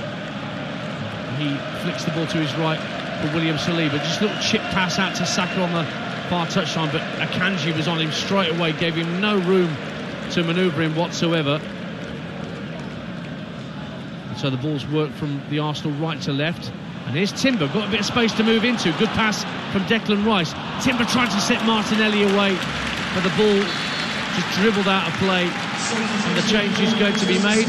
Let's get down to Alex Crook, who's coming off. Alex, to allow Phil Foden to come on. Yeah, Foden coming on, as you say, Dan. I'm just trying to get a look at the board. You're actually a bit closer than I am, but is it Jack Grealish, I think, who's been called over? I mean, you guys mentioned the first half, as much as Declan Rice was struggling to get a foothold in the game, apart from that early header at the far post, it's been a tough afternoon for Jack Grealish as well. So Phil Foden, almost the forgotten man of Manchester City's treble win last season, he's on, and it's his England teammate Jack Grealish who's making way. Thank you, Alex. Phil Foden then on, 23 years of age now. Phil Foden, I still think of him as being like 17. He's still in the first flush of youth. 22 starts last season in the Premier League for Phil Foden, as he looks to further increase his profile. Now, Saka's gone down on this far side of the field, and there's claims from his teammates that there was a rather injudicious challenge from Ruben Diaz. But Odegaard was saying it was a stamp. I'm not sure it was quite that bad, Stuart Pearce. No, I'm certain I didn't see that. I think he just overrun it, probably just got a toe away, and then a slightly late challenge, but I don't think there was too much in that. But it will be a throw-in, I think, to Arsenal rather than a free kick on the far side. Literally, absolutely nothing. He has given a free kick. Yeah, he has given it. So a chance for Arsenal to work the ball in the box here at 0-0. We've played coming up for an hour on TalkSport. Deadlock yet to be broken, but a chance for Arsenal to get the ball into the danger area here. It's out on the right-hand side, about 2 yards in from the right-hand touchline, midway point of the Manchester City half. There's 4 Arsenal players standing in an offside position, with Manchester City holding their line on the 18-yard line, with the likes of Saliba and Gabriel standing offside, and Havertz as well. A delay and a bit of a cabbage to take the free kick, as I call it. They're pretending to take the free kick and then stopping short. Declan Rice is the man over it. In it comes now from Rice to the far post, drifts beyond everybody, and it's allowed to drift out of play for a throw-in to Man City, 0-0. Yeah, I've got to say, great ball in there from Martinelli, whipped it in round the back line, but to be fair, City were quite happy to see it shepherded out. Arsenal have won the Community Shield 16 times, second in the all-time winners list, and third in appearances in this game with 23. Manchester City have won it 6 times. The last time they did it was back in 2019, but they've lost the last 2 Community Shields, as Adrian mentioned right at the top of the show, to Leicester City and to Liverpool when that game was played last year at the King Power. There was a game of the King Power this afternoon that went Leicester City's way live on TalkSport. They came from behind to beat Coventry City by 2-1. And I'll be at Coventry City next Saturday for game day on TalkSport 2, same time as Arsenal playing Forest. Coventry will play Middlesbrough. I'll be at the Coventry Building Society Arena for a 12:30 kickoff alongside former England striker David Nugent, who will be with me on commentary. Here's Haaland for Manchester City at 0-0 in the Community Shield. Bernardo Silva dispossessed by Partey. Now Martinelli struggles to keep the ball under control. It was a difficult ball sent to him, and he has lost out. And Bernardo Silva immediately finds Phil Foden fresh onto the field for the Premier League champions. Kovacic, neat turn on halfway, tries to feed it through for Haaland through the eye of a needle, just can't get it past Saliba. And Haaland is having a somewhat frustrating afternoon so far, Stuart Pearce. Yeah, it's tough for him, but I tell you a big deciding factor in that statement, the lack of De Bruyne today. The understanding between them two and De Bruyne's ability to find a pass to free him up is absolutely outstanding. And with no De Bruyne, I've barked on about Ederson missing, but certainly De Bruyne as well has been a massive part of them. Now White down the right-hand side for Arsenal, hits a first-time cross, came off him again via Akanji's deflection, and it just ends up being a goal kick for Manchester City. And further changes are being readied, and wouldn't you just know it, speak of the devil and he shall appear. Kevin De Bruyne is ready to come on, Stuart Pearce. Indeed, he'll certainly give a big lift. You know, his eye for a pass, his ability for assists and goals are there for all to see. And City have got one other coming on as well. Cole Palmer's coming on as well. So, the academy graduate who made a couple of starts in the Premier League last year, part of the winning England under-21 Euro squad. So a double change on the way for Manchester City. Yes. Still 0-0. You know, super achievement for him, certainly picking up a few medals at his young age, Cole Palmer, and an under-21 championship medal with the England side. There was a little bit of talk of him potentially going out on loan potentially this year, but Pep will, I'm sure, utilise him how he needs. Substitution's going to have to wait for a moment because Arsenal are coming forward. Gabriel Martinelli, left-hand corner of the box, held up for a moment, worked back to the edge of the area. Partey tees up Declan Rice, who got underneath the shot, and it goes over the bar for a goal kick. That will allow the changes to be made. Alex Crook is touchline for us, and I believe you've got some info for us on Cole Palmer, Crookie. Yeah, Cole Palmer, heavily sought after this summer, Dan. It's interesting to see what Manchester City will do. I know Brighton, for one, would like to sign him permanently, but you think that the way the Manchester City squad is made up, maybe Pep might want to keep him. Interesting change, this. Erling Haaland is one of the Manchester City players who is going off. Kovacic the other, but Erling Haaland once again, a very quiet afternoon at the office. Is that only scored in one of his last 9 games now, going back to last season? We're desperate to write him off, aren't we? He didn't score in the Community Shield last year. He didn't have a great Community Shield last year, but my word, how he kicked on. But yeah, Arsenal have seen off Erling Haaland, Stuart Pearce, so we'll get to see what Cole Palmer is like. He's gone to the right-hand side for the moment, and Alvarez is now playing through the middle for Manchester City. Meantime, Timber goes forward, is caught running down the left-hand side of the area, and Stuart Atwell has said it's a corner kick. It was a fair challenge, not a foul, but it is an Arsenal corner away to our left, 0-0. Yeah, good recovery challenge there, just got a toe in the way and pushed it out for a corner, and I'm sure Haaland will be so disappointed that he's had to go off when De Bruyne, his main supply line, has just come on. Martinelli will take this corner just down beneath us in front of the Arsenal fans in the West Stand. Right-footed in-swinger to come from Martinelli. Plenty of City players in their own 6-yard box. In it comes, flicked away inadvertently by a Manchester City defender. Kai Havertz was trying to rise at the near post. Arsenal have another corner at 0-0. Yeah, I think that was Rodri who managed to get his head to that, and his importance to City, you know, if they lose him this year in that position that he plays, that will be a very critical loss. Martinelli standing over the corner again. Another right-footed in-swinger from the Arsenal number 11. It's lowered into the near poor corner, actually. Just bounced once and hit the side netting. And now Havertz trying to stop Ortega taking a quick goal kick. And Havertz has got to be careful because he was booked in the first half for nothing. And he just tried to stop Ortega getting the ball clear and was caught by Ortega. But I think referee Stuart Atwell just trying to sort it out with a calm word rather than anything more than that. 0-0 it stays on TalkSport in the Community Shield.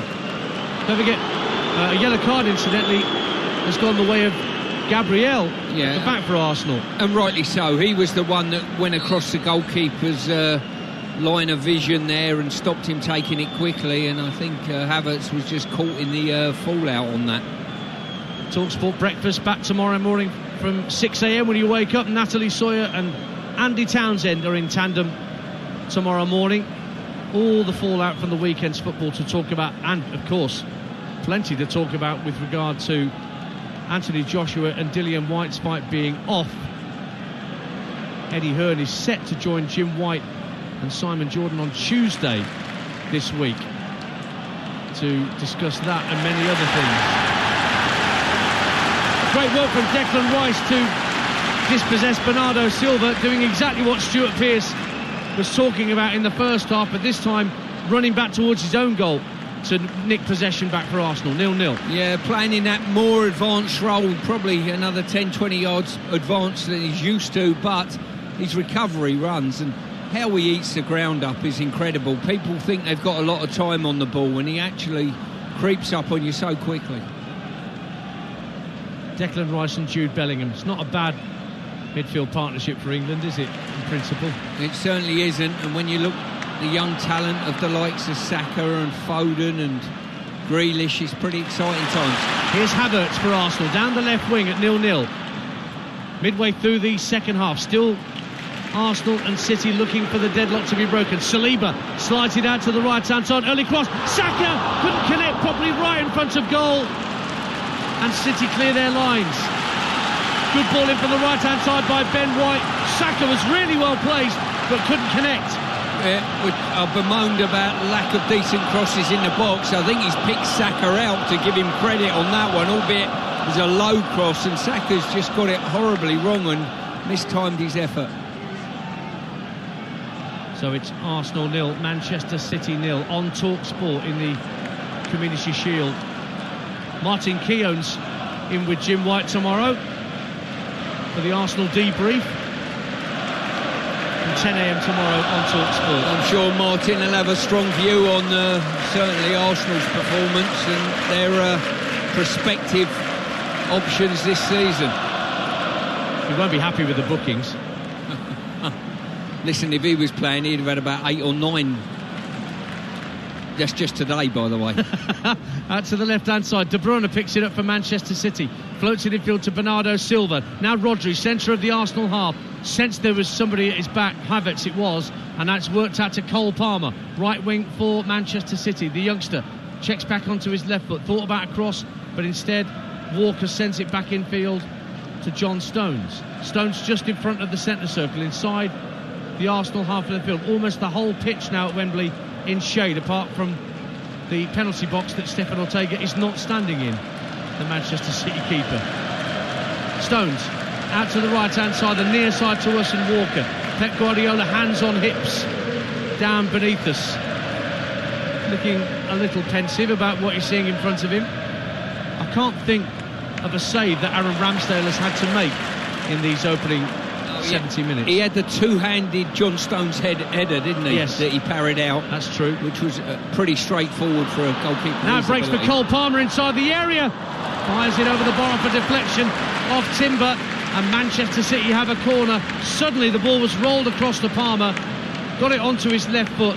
But Timber blocked it over the bar, and it is a corner kick. That was on target for certain. Yeah, it certainly was. I expected him probably from that area to fade towards the far corner and bend it in. He's decided to hit it with pace and power a little bit more, and it was a good block by Timber.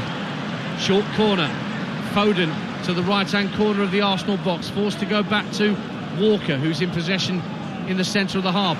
Cross to the far post. Diaz tries to head it down for a teammate, and Arsenal elect to put it behind for a corner. It was Timber again who put the block in, and Manchester City have another corner in front of their supporters at 0-0. Yeah, we haven't had too many clear efforts at goal, but what both teams have done, they've managed to get blocks, haven't they, in front of the goal, which has made the goalkeepers redundant on occasion because of their ability to block shots.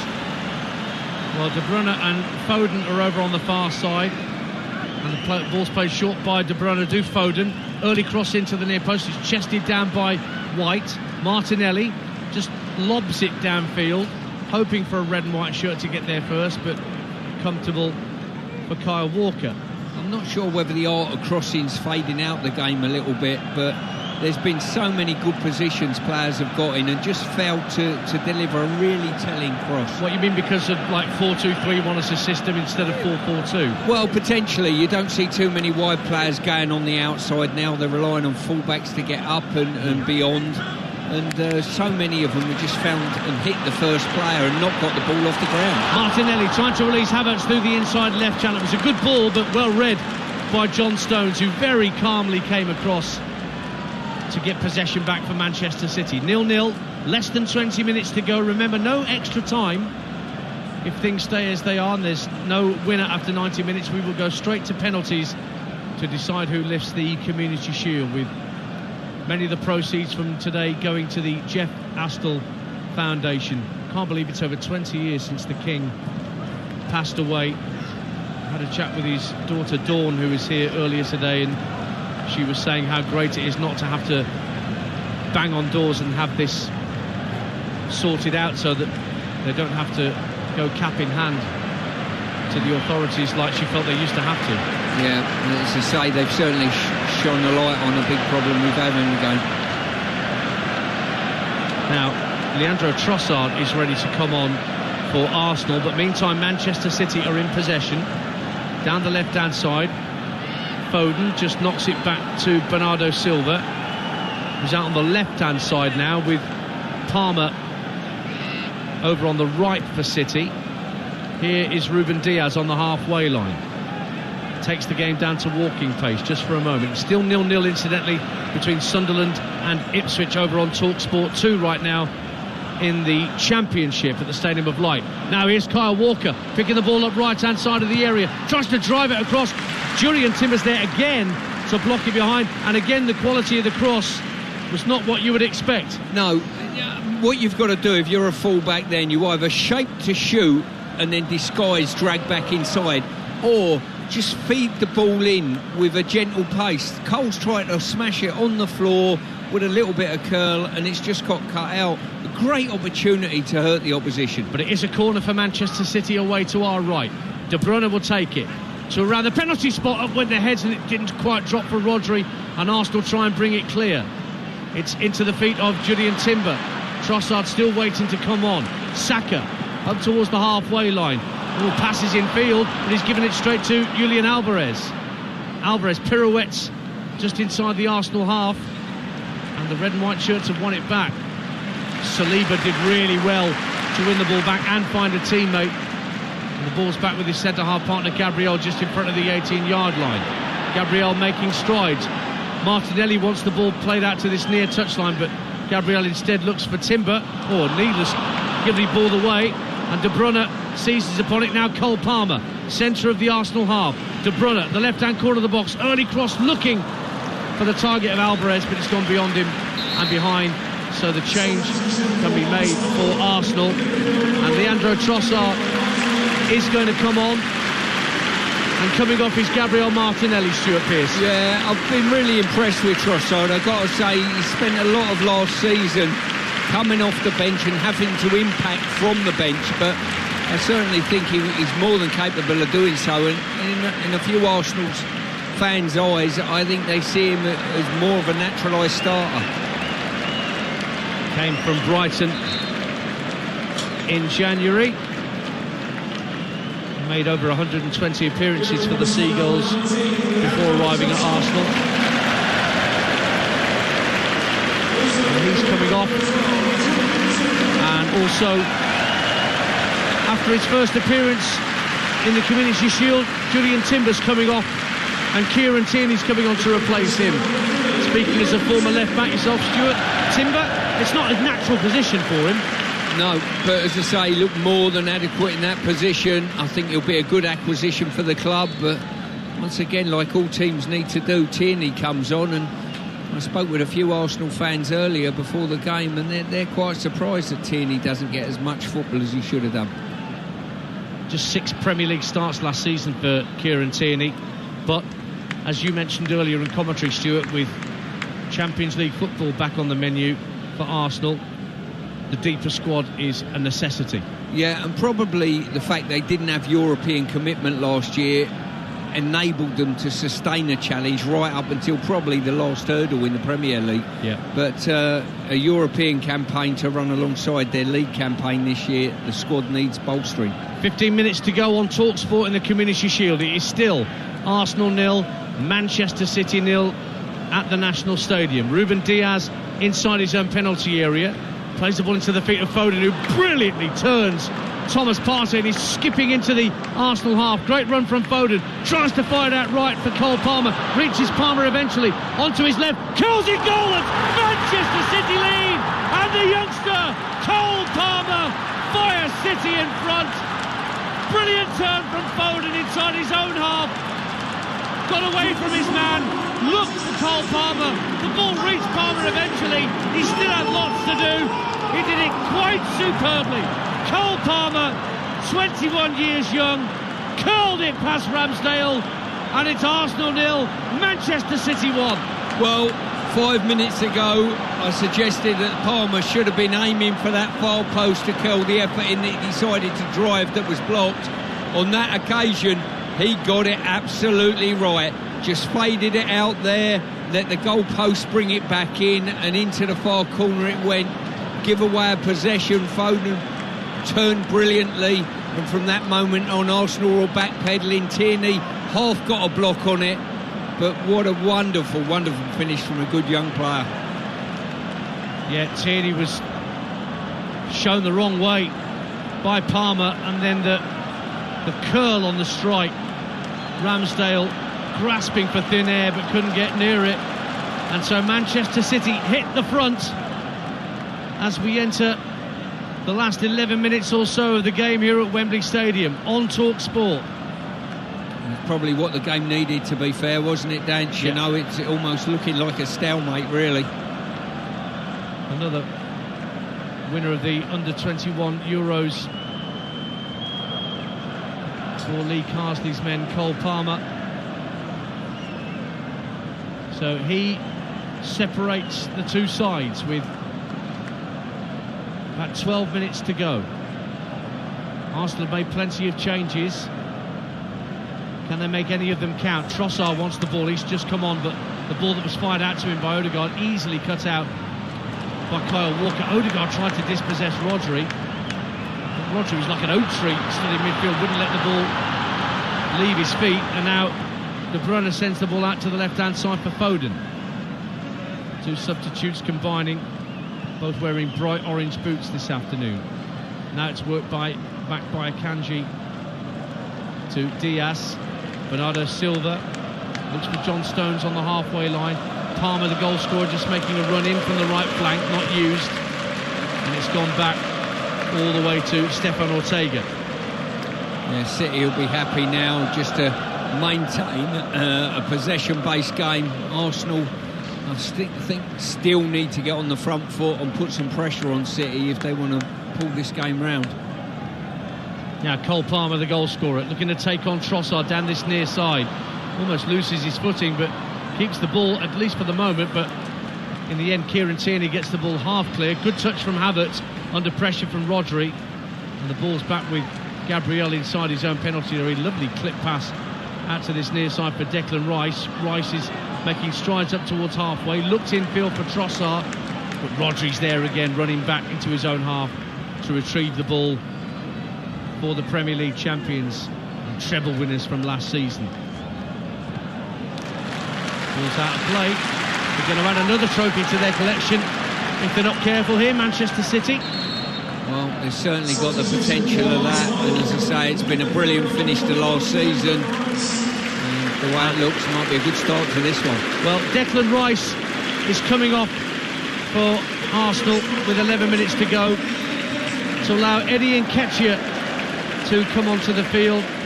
Nketiah was saying in the press this week how he'd met up with Arsene Wenger a few days ago, who gave him a glowing review and recommendation of his talents. Big season for Eddie Nketiah at Arsenal, you would say, Stuart Pearce? Well, it is. There was a lot of speculation a couple of seasons ago when his contract was running down, and Arsenal convinced him he had a future, would play more games, but that's not overly materialised, has it? You know, and he's got a great opportunity, really, without too many naturalised centre forwards there to force his way in. But as always, the ball's in the court of the players and their form. Now out to the left-hand side, Manchester City have a throw. We're in the last 10 minutes of the Community Shield. Manchester City lead by a goal to nil. Scored beautifully by Cole Palmer. It's still 0-0 between Sunderland and Ipswich over on TalkSport 2 in the EFL. And EFL Access All Areas, brand new show for you tomorrow night from 7 on TalkSport 2, hosted by Hugh Woozencroft with Sam Parkin alongside him. They'll pick the bones out of all the EFL stories from the weekend. Championship League 1, League 2. John Stones for Manchester City slides in on halfway but loses out, and now the ball played over the top looking for Havertz. What a brilliant interception in the nick of time by Ruben Diaz, because Arsenal had players flooding forward trying to get in behind the City backline. Now City have it back, and it's Alvarez driving towards the edge of the area, checks back to his left, looks for Foden, takes the touch, fires the ball against Ramsdale, and it trickles the wrong side of the post for Manchester City, but they do have a corner at 1-0. Well, that would have been game, set and match without a doubt. Foden's done really well, broke into the box. I've got to say, Alves has done well having the presence of mind to feed him, and he's took a brilliant first touch and then tried to slot the goalie. Well, it's gone through the goalkeeper's legs incredibly, but took a touch that diverted it wide. Whatever it takes. Corner to Manchester City. They lead by a goal to nil on TalkSport. De Bruyne will take it. Again, Foden's gone out there for a short corner, but this time De Bruyne fires it into the near post, headed at the near post by Ruben Diaz, and Rodri in actual fact was the man who got the touch, but it was saved at the near post by Ramsdale. Yeah, good ball in on that occasion. I think it was Rodri, was it? Rodri. Rodri got across the front of the Arsenal back line, diving header, and the goalkeeper's done well again to divert it. Stuart Pearce alongside me, Ian Danter here at Wembley. 7 minutes to go on TalkSport. Arsenal are behind to the treble winners, Manchester City, who lost the last 2 Community Shields they played in. Going to be lifting that trophy in the next few minutes as things stand. Tierney for Arsenal, just over the halfway line, right in front of his manager Mikel Arteta, who once again is set to fail to get one over on his former boss Pep Guardiola. It's going to be 9 wins in a row over Arsenal for Manchester City if things stay as they are. Partey taken down, but the referee says play on for the challenge by Akanji. Here's Trossard on the left wing, tried to play it into Tierney on the overlap, but it was a good touch from Kyle Walker. Trossard though sensibly works it infield to Partey. Now Odegaard's got 2 players on him straight away, and a hurried pass from Partey allows City to win it back. But De Bruyne can't get the better of Partey that time, and it's back with Ramsdale, 1-0 City. Yeah, Arsenal just finding it difficult to break City down now. City quite happy, sit in slot and make sure that the ball's played in front of them, and when Arsenal have tried to play through them, they've just shut the door on them. Ball's back with Aaron Ramsdale. Nketiah just jogging around the halfway line, wanting a little ball over the top, and so too is Havertz. It's gone long from Ramsdale. Nketiah rises with Stones. Akanji comes across from left back and guides the ball back to Ortega. Nketiah was sliding in as the keeper cleared his lines. Manchester City win it back. 1-0 they lead. Foden just over the halfway line finds De Bruyne. Got 2 Arsenal players around him, and in the end Saka hits it against Odegaard and goes out of play for a Manchester City throw. I'm going to state the bleeding obvious now. City is such a different dimension when De Bruyne's in there, isn't he? You know what he got to do, how he holds on to the ball, making the right judgment calls with the ball. What a player. Just an extraordinary talent, and you're right, his understanding with Haaland will surely blossom many times again this coming season in all competitions. And we'll have Manchester City's first Premier League game live on TalkSport this Friday night from Turf Moor, when they take on their old mate Vincent Kompany and Burnley, freshly promoted to the Premier League. That's Friday night on TalkSport, and then we're with Arsenal Saturday lunchtime at home to Nottingham Forest as part of Game Day exclusive. That's a 12:30 kick-off, and then Adrian takes you round the grounds from 3, whilst Bournemouth West Ham is live on TalkSport 2 at the same time, with Nigel Adderley and Perry Groves at the Vitality for life after Declan Rice for West Ham United. A couple of players set to come on for Arsenal. Let's get back to Alex Crook on the touchline. Got anything for us down there, Alex? Well, a lot of talk about fullbacks, and of course you've got a great former England fullback alongside you. Kyle Walker, heavily sought after by Bayern Munich this summer, wearing the captain's armband for Manchester City. I think he's been exceptional this afternoon. The way that he kept Martinelli quiet. Trossard has barely had a kick since he came on. Surely, Stuart, City have to keep Kyle Walker. Well, I think you made a great point there. I'm of that opinion. Yes, he's getting on a bit, but the athleticism that he's got, he's more athletic and quicker than any player on the pitch. So it's only when their legs start going that you look to move them on. He's showing no signs of that. A couple of changes for Arsenal. Emil Smith-Rowe coming on for Gabriel, and Fabio Vieira replaces Kai Havertz. It's a last throw of the dice for Mikel Arteta to try and get Arsenal back on terms in this Community Shield, because at the moment it's going the way of Pep Guardiola and Manchester City. Arsenal have got 3 minutes of normal time plus whatever Stuart Atwell wants to add on here at Wembley before the full-time whistle goes. And don't forget, once the full-time whistle goes and we're done here at Wembley, Alex Crook will be chatting to all the headline makers, touchline, and then Jamie O'Hara and Jermaine Pennant will take your calls on 03717 2233 44 here on TalkSport. More football than anybody else this season across our network from a whole host of different competitions. Manchester City holding on to this 1-0 lead and not really under any pressure for that 1-0 lead. They have the ball at the end of the field they want it at, but then there's a foul. A little bit of a foot in by Cole Palmer to try and stop Arsenal getting the ball clear. Attendance has just been announced, 81,145 here at Wembley for the Community Shield. And it's been a much sunnier, brighter day than the fairly horrid day we all went through yesterday watching our football. I don't know if I've ever heard of a game being called off for a waterlogged pitch in August like it was at Colchester yesterday. Amazing stat that, when I saw the results come in and saw that underneath that fixture. Only in England. Yeah, you'd think so. Now here's Ramsdale for Arsenal, under a bit of pressure, gives the ball away to De Bruyne, 30 yards out.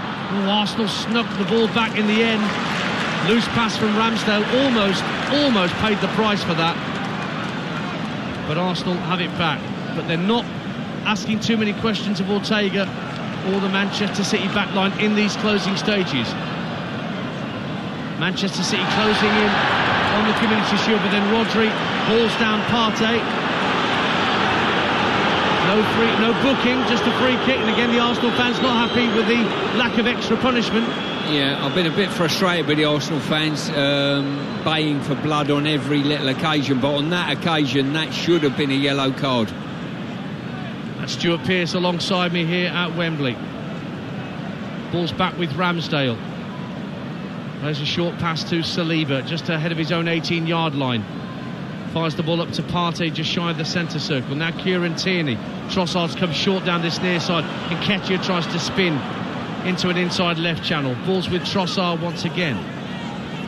Emil Smith-Rowe's out there. So to Fabio Vieira in a central position, but a much different player to Kai Havertz. Fabio Vieira, a much smaller player. We're into 8 minutes of minimum added time. 8 minutes.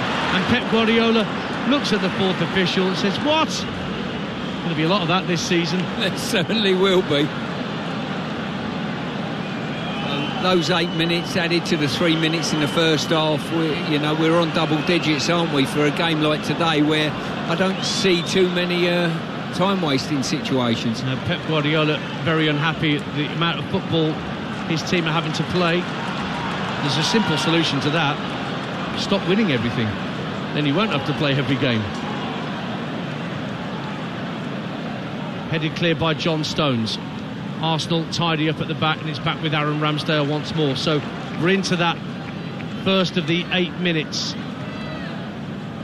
minimum that have been added on by Stuart Atwell at the end of this Community Shield. Time enough for more goals here on TalkSport. Will it be Manchester City able to extend their lead, or can Arsenal get level and force a penalty shootout? Here's Nketiah for Arsenal, right-hand side. Stones has gone out to engage him. Nketiah plays it back in field to Odegaard, centre of the City half. Square ball for Tierney, out to the left-hand corner of the box, and Leandro Trossard. Trossard faced up by the goal scorer Palmer. Now Smith Rowe takes over. Tierney, level with the left-hand corner of the penalty box. Can't get the cross in. Walker watching his every move. Arsenal go back to Saliba. He fires it out to Bukayo Saka on the right-hand side. Tucks it back for Ben White. White plays a short pass into the feet of Fabio Vieira. Now Odegaard with a bit of quick feet. Laid off once again for Fabio Vieira, but he looks to swing play into the inside left channel for Thomas Partey. Strong run to the edge of the area. Out left for Tierney. Tierney teases the ball into the box. Drops to the far post for Fabio Vieira. Brings it down. Lofts the ball to the far post. Partey goes up for a header. And Kyle Walker and Thomas Partey have both gone down. There was a clash of heads, and they both require some treatment. And the physios are being urged to come onto the field to make sure that those players are okay, because Partey, I think, headed into the back of Kyle Walker's head as he went up at the far post. Yeah, good defensive play by Walker, I've got to say. Watched it all the way, and just a little flick of the head caught Partey right on the forehead. Half-time at the Stadium of Light in the Championship, and Ipswich took the lead at Sunderland right on half-time. Nathan Broadhead, who was on loan at Sunderland from Everton last season, now an Ipswich player, he scored the goal against his old club to put Ipswich ahead at the break. Full second half commentary of that game with Adam Bridge and Mickey Gray on TalkSport 2 right now. But the half-time score there is Sunderland 0, Ipswich 1. And meanwhile, all the protocols are being followed with regard to both Thomas Partey and Kyle Walker to make sure that there is nothing serious in terms of a head injury with either player. In fact, Alex Crook, who's pitch side, he and I were at a briefing this lunchtime, Alex, where we were told about concussion protocols and making sure that all proper procedures are followed. Yeah, it's certainly going to be something I think we're going to see a lot more of this season, and probably long overdue. I have to say they're both looking a little bit groggy here at the moment. Thomas Partey is sat upright. He is just being attended to by members of the Arsenal staff. So too Kyle Walker to his left. And we were told, weren't we, that if a player does suffer concussion, then they wouldn't be able to play again for 12 days. So we'll keep a close eye on this. That's right. And if you're playing in the community football and you suffer what turned out to be a concussion, then 21 days is the mandatory period. Thomas Partey is having his head bandaged up. I think he might have had a cut because of that header which caught the back of Kyle Walker's head, and Kyle Walker is similarly having a head bandage applied. And it is particularly ironic, given that Dawn Astle is here today and that the Jeff Astle Foundation is benefiting hugely from the proceeds of this match, that we have a head injury to two players, and that the physios have got to be completely on their game to make sure that their particular players are fit to continue, Stuart Pearce. Yeah, they certainly are. I think, you know, the medical backup this day and age in the modern day is second to none, and the physios are acutely aware of the damage that certainly head clashes can do to players this day and age. So it's good to see both of them back up on their feet, albeit heavily bandaged. Yeah. So Kyle Walker first to get to his feet. So we'll have more than the 8 minutes, I think it's fair to say. We've already had 5 of the minimum 8 played out. But we're going to go beyond 100 minutes in this Community Shield to find out whether Manchester City can add this trophy to the Premier League, the FA Cup and the Champions League on the eve of another gruelling 38-game Premier League season and all the other competitions around it. There's a bit of blood on Kyle Walker's shirt, so he's got to change his sky blue jersey for a fresh one. What have you spotted, Stuart? I'm just looking at Cole Palmer and just thinking to myself, was he 21 years old, Dan? Yeah.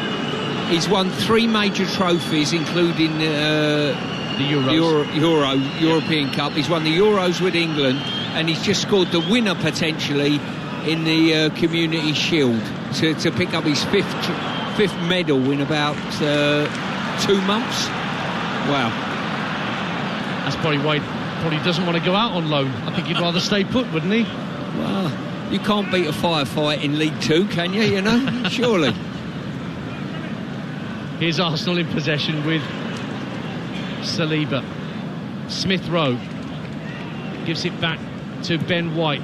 Just hits it long, looking for Nketiah. 1-0 to Manchester City. Deep in added time on Talk Sport.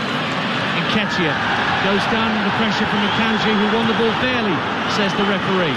Ball skims off De Bruyne's head and lands on halfway with Saliba. Partey is back out there.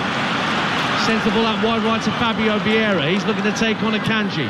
Checks his run. Odegaard, 30 yards out, slides the ball into the area looking for Trossard, but Kyle Walker gets a strong foot in and sends it downfield. Anywhere will do for Manchester City outside their own half. It's Cole Palmer's goal, 13 minutes from the end of normal time, that separates these two teams.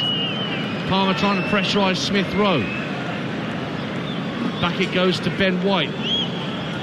Tierney now inside his own half. Arsenal fans want the ball downfield. Partey slides the ball into the feet of Smith Rowe. Now Tierney looks for Trossard. Lovely back heel from Trossard, tight to this near touchline. Smith Rowe wins the throw in. Arteta herring after the ball to make sure it gets back into play quickly for Arsenal. Desperate for a goal, desperate for an equaliser. Manchester City closing in on the trophy. Ben White just shy of the halfway line. Looks for a diagonal ball to pick out Trossard. Poor ball, comfortably headed clear by Kyle Walker. Bernardo Silva can't win the header as it drops by the centre circle. So Odegaard wins it back for Arsenal. We've played the 8 minutes. It's now up to Stuart Atwell as to how much more we play. We'll add a couple more on for that clash of heads earlier between Partey and Kyle Walker. Smith Rowe wins the ball on this near touchline from John Stones. Trossard again with a neat flick. Good pass in field from Smith Rowe. Partey finds Nketiah, and now Saka head to the D, to the right hand side of the box for Fabio Vieira, and the cross is poor, straight onto the chest of Ruben Diaz, and it's just hoofed downfield by the City backline. 1-0. Yeah, as I say, really disappointing cross there by Vieira. Nketiah didn't do him too many favours, pushed him too out wide, but you really, a player of his ability has got to get his foot round that and deliver it to the far post. The foul gives Arsenal a free kick inside their own half. 99 minutes played. We've played 9 minutes extra. There were 8 additional added on minimum, but we're still playing on because of that clash of heads a little earlier. Arsenal still trailing by a goal to nil on Talk Sport. Have the ball with Martin Odegaard. Now Smith Rowe, 25 yards out, floats it to his immediate right. Now down the right hand side of the box is Ben White. Tries to hit the cross in, deflected behind. Late corner for Arsenal, and a goal down. Yeah, they'll be throwing everyone up. I'm not sure Ramsdale's going all the way, but he's certainly just crossing the halfway line as we speak. He's having to look at the bench, isn't he? He's waiting for permission. Meanwhile, Saka's gone trotting across to that far side to spot down the corner kick. A packed 6-yard box with red and white and sky blue shirts in there. A couple of Arsenal players lurking at the edge of the area, unmarked. Like Kieran Tierney, who's there, and also Fabio Vieira. Saka to deliver left-footed underneath the crossbar. Rodri heads it back out towards Saka. Collects it on his instep. Finds a chance for Trossard just to get a shot away. Deflected it in. Leandro Trossard levels it up for Arsenal with a wicked deflection. The wrong-footed Ortega Arsenal with almost the last kick of the game may well have sent the Community Shield to a penalty shootout. Trossard will claim it, but it definitely deflected to wrong foot Ortega. It's 1-1. Well, I'm going to throw it out. Has the access in English football changed with one deflection? The ball skimmed off the City defender. Goalkeeper, no chance, gone the wrong way. And the ball's nestled in the back of the net. Leandro Trossard wheeled away in celebration. I think it was on target as he stepped inside. And I think it hit Akanji on its way through. He was the player faced up. It came off his left thigh. Ortega was comfortably in control of the situation, but for the deflection. So it's 1-1. And we're heading for penalties on TalkSport at Wembley. Unless, because we're well past the minimum 8 minutes, but because of that clash of heads, we still play on. And Man City have won a free kick out on the far side for a foul on Phil Foden, and they've got a chance to load the box here, Stuart. Yeah, they certainly have. As I say, I think on the run of play, probably, I don't think either team at this stage deserve to be in front, but still all to play for. De Bruyne will take the free kick out on the left-hand side, into the near post. White just tries to flick it away from the attentions of Ruben Diaz, and it's claimed on the goal line by Ramsdale. And he will bowl it out to Thomas Partey. All eyes on Stuart Atwell. How much more time will he add on here at Wembley? 1-1 in the Community Shield.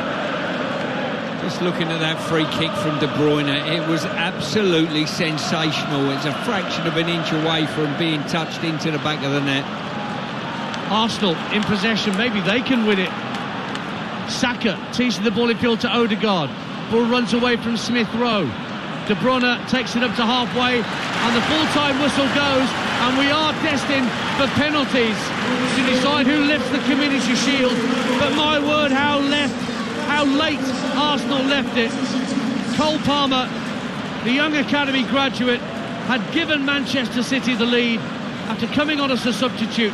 He scored a beautiful left-footed curling effort 13 minutes from the end of normal time, but 11 minutes into added time, Leandro Trossard's deflected effort came off Akanji, wrong-footed Ortega, and so it'll be decided from 12 yards as to who lifts the Community Shield, because after the 90 minutes, well, 102 minutes, it's finished. Arsenal 1, Manchester City 1, Adrian. Well, I can tell you that when Arsenal got that corner, Pep Guardiola was fuming, absolutely fuming, that time was going on and on and on. 8 minutes added on. There were a lot of substitutions, admittedly, but it's the Community Shield ref. You know, show some common sense. 100 minutes and 27 seconds is when Arsenal got that deflected equaliser.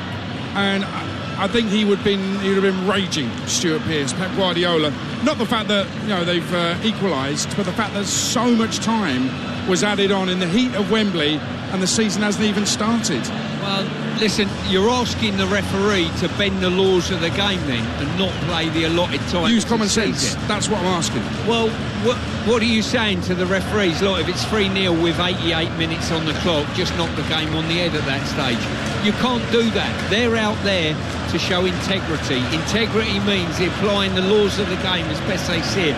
You can't start knocking minutes off just to suit the occasion. I'm afraid you can't do that. But are they adding minutes on because they've been told, you know, punish time wasting, which we didn't see much of? I didn't, anyway. No, and I don't see it myself, I've got to say, but they're under pressure themselves. They've had this directive, Dance has made us aware of that, and for them not to come in and put that into implication, then they're going to be pulled in front of the authorities and stood down from games, because we don't back referees if they have a bad time. There was only one goal in the game, but I was told at this strategy meeting that goal celebrations are now going to be properly taken into account. They're supposed to have been before, from what I was led to believe, but apparently referees are now adding on time for how long it takes for a team to, you know, get themselves back in the position to restart the match after a goal's gone in. So I don't know how much that played into Stuart Atwell's thinking along with the substitutions, but I think they've got to set a precedent, Adrian, because they've got to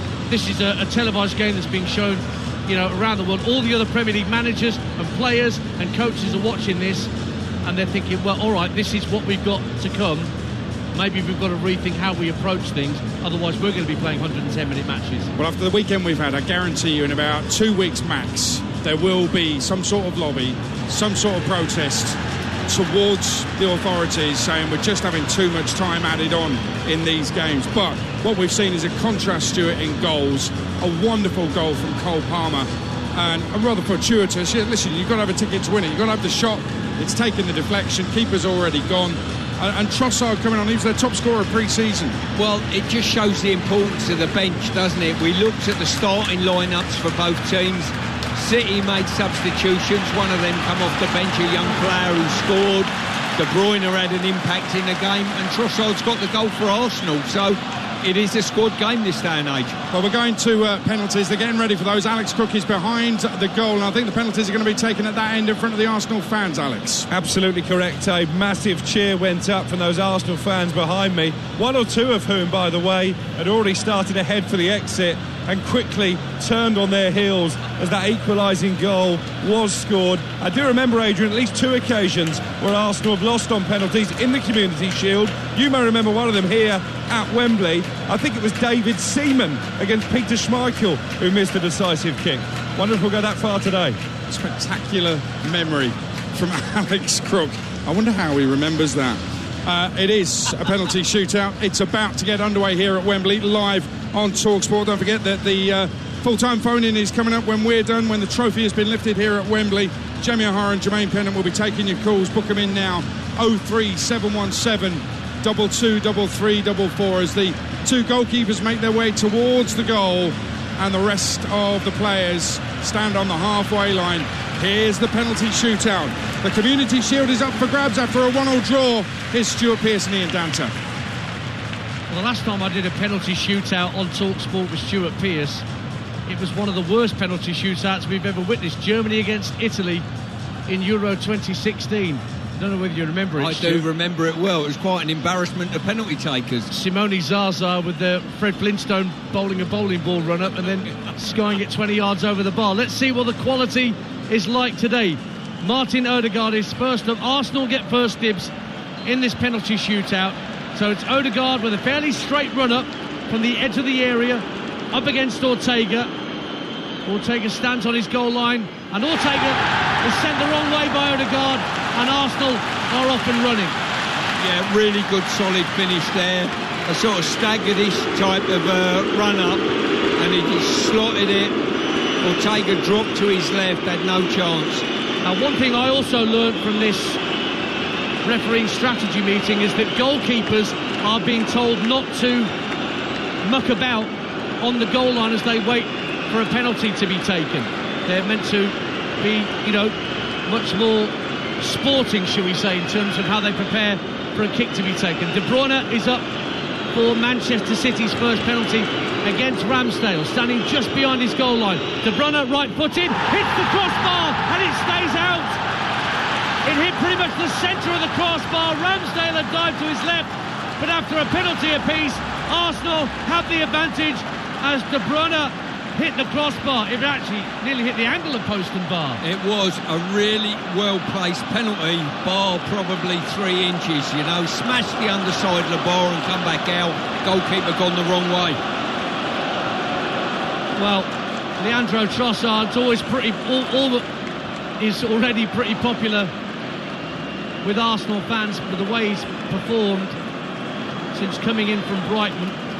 He's got the next penalty. He's the man that equalised in the 11th minute of added time here to force this penalty shootout. And Trossard is second up for Arsenal against Ortega. Short 2 or 3 pace run up for the Arsenal number 19.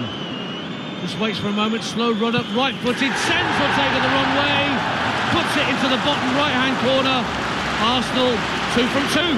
Yeah, really strong penalty there. Trossard just sat on the ball, let the clock wind down a little bit, heaped the pressure back on the goalkeeper, that nervous energy, and just side-footed it into the far corner. Bernardo Silva, over 300 appearances for Manchester City is next up to try and get them off and running. Left-footed effort, and he sends Ramsdale the wrong way, puts it into the left-hand corner of the net, and after 2 penalties apiece on TalkSport, it's Arsenal 2, Man City 1. Yeah, super penalty from a super player. Shows such great confidence, and he's been an absolute credit to Manchester City. Just come up, slotted it, side foot into the corner. Now, I'm thinking of Bukayo Saka here at Wembley against Italy for England in the European Championship final. A chance for him to score at the same end, from the same distance, but up against a different goalkeeper. Saka, left-footed effort with only a 2-pace run-up against Ortega. He has Arsenal's 3rd penalty. Saka steps up and rolls it comfortably into the bottom corner. I bet that feels good for Bukayo Saka. They've scored all 3 penalties so far. Yeah, it certainly will. Short run-up, quick steps on the spot, and then just closed his foot and dragged it into the far corner. Ortega's not been near any of the penalties as yet, has he? No, not as yet. Rodri is up next, the man who scored the winning goal for Manchester City against Inter Milan. How will he do against Ramsdale in the shootout? Right-footed, saved by Ramsdale. Arsenal are on the brink of lifting the Community Shield. 2 misses from Manchester City. De Bruyne off the bar, and Rodri saw his penalty saved down low to his right by Ramsdale. Well, it's amazing how a game changes. City, I wouldn't say cruising to picking up a trophy, but certainly look strong favourites as we went deep into extra time. Now Arsenal right on the verge. They score this, it's all over. And it's Fabio Vieira, I think, who's come forward to take this next penalty for Arsenal. Going to be a left-footed effort from Fabio Vieira up against Ortega. Arsenal score this, it's their Community Shield. Vieira, left-footed, finds the top corner, and Arsenal win the first silverware of the season. They deny Manchester City yet another trophy. The Community Shield belongs to Arsenal. They know how to win this event. They left it so late to force the shootout, but when it came to penalties, they were pitch perfect. They win by 4 penalties to 3, and Manchester City have to lick their wounds and come back to try and retain the Premier League title. Vieira with the all-important penalty, and it was beautifully struck, Stuart. It certainly was, probably the pick of all the penalties. Opened his foot out, side-footed it, goalie went the right way, absolutely no chance of stopping it, top bin, and Arsenal have turned this game round in the space of probably 3 or 4 minutes. So the celebrations begin away to our left. The red and white flags are waving. To our right, Manchester City fans are starting to slowly file out of Wembley. But it's Arsenal's day in the end, in the Community Shield. After 1-1 in the 90 minutes, it finished with Arsenal winning by 4 goals to 3 on penalties. Arsenal win the 2023 Community Shield. And Pep Guardiola just stands there in the middle of the pitch with his hands in his pockets, watching the Arsenal players celebrate as they make their way back to the halfway line. And yes, a brilliant penalty from Fabio Vieira. But what a sweet moment for Aaron Ramsdale. He makes that save from Rodri's penalty, and then all of the Arsenal fans around us in this left-hand side of Wembley Stadium are singing his name loud and proud. What a wonderful moment that was for Aaron Ramsdale, Stuart Pearce. Yeah, it certainly was. As I say, he's played his part today. He's made the odd save. He hasn't been overworked, I've got to say. But certainly it will feel very sweet for both him and his Arsenal teammates to get their hands on the first trophy of the season.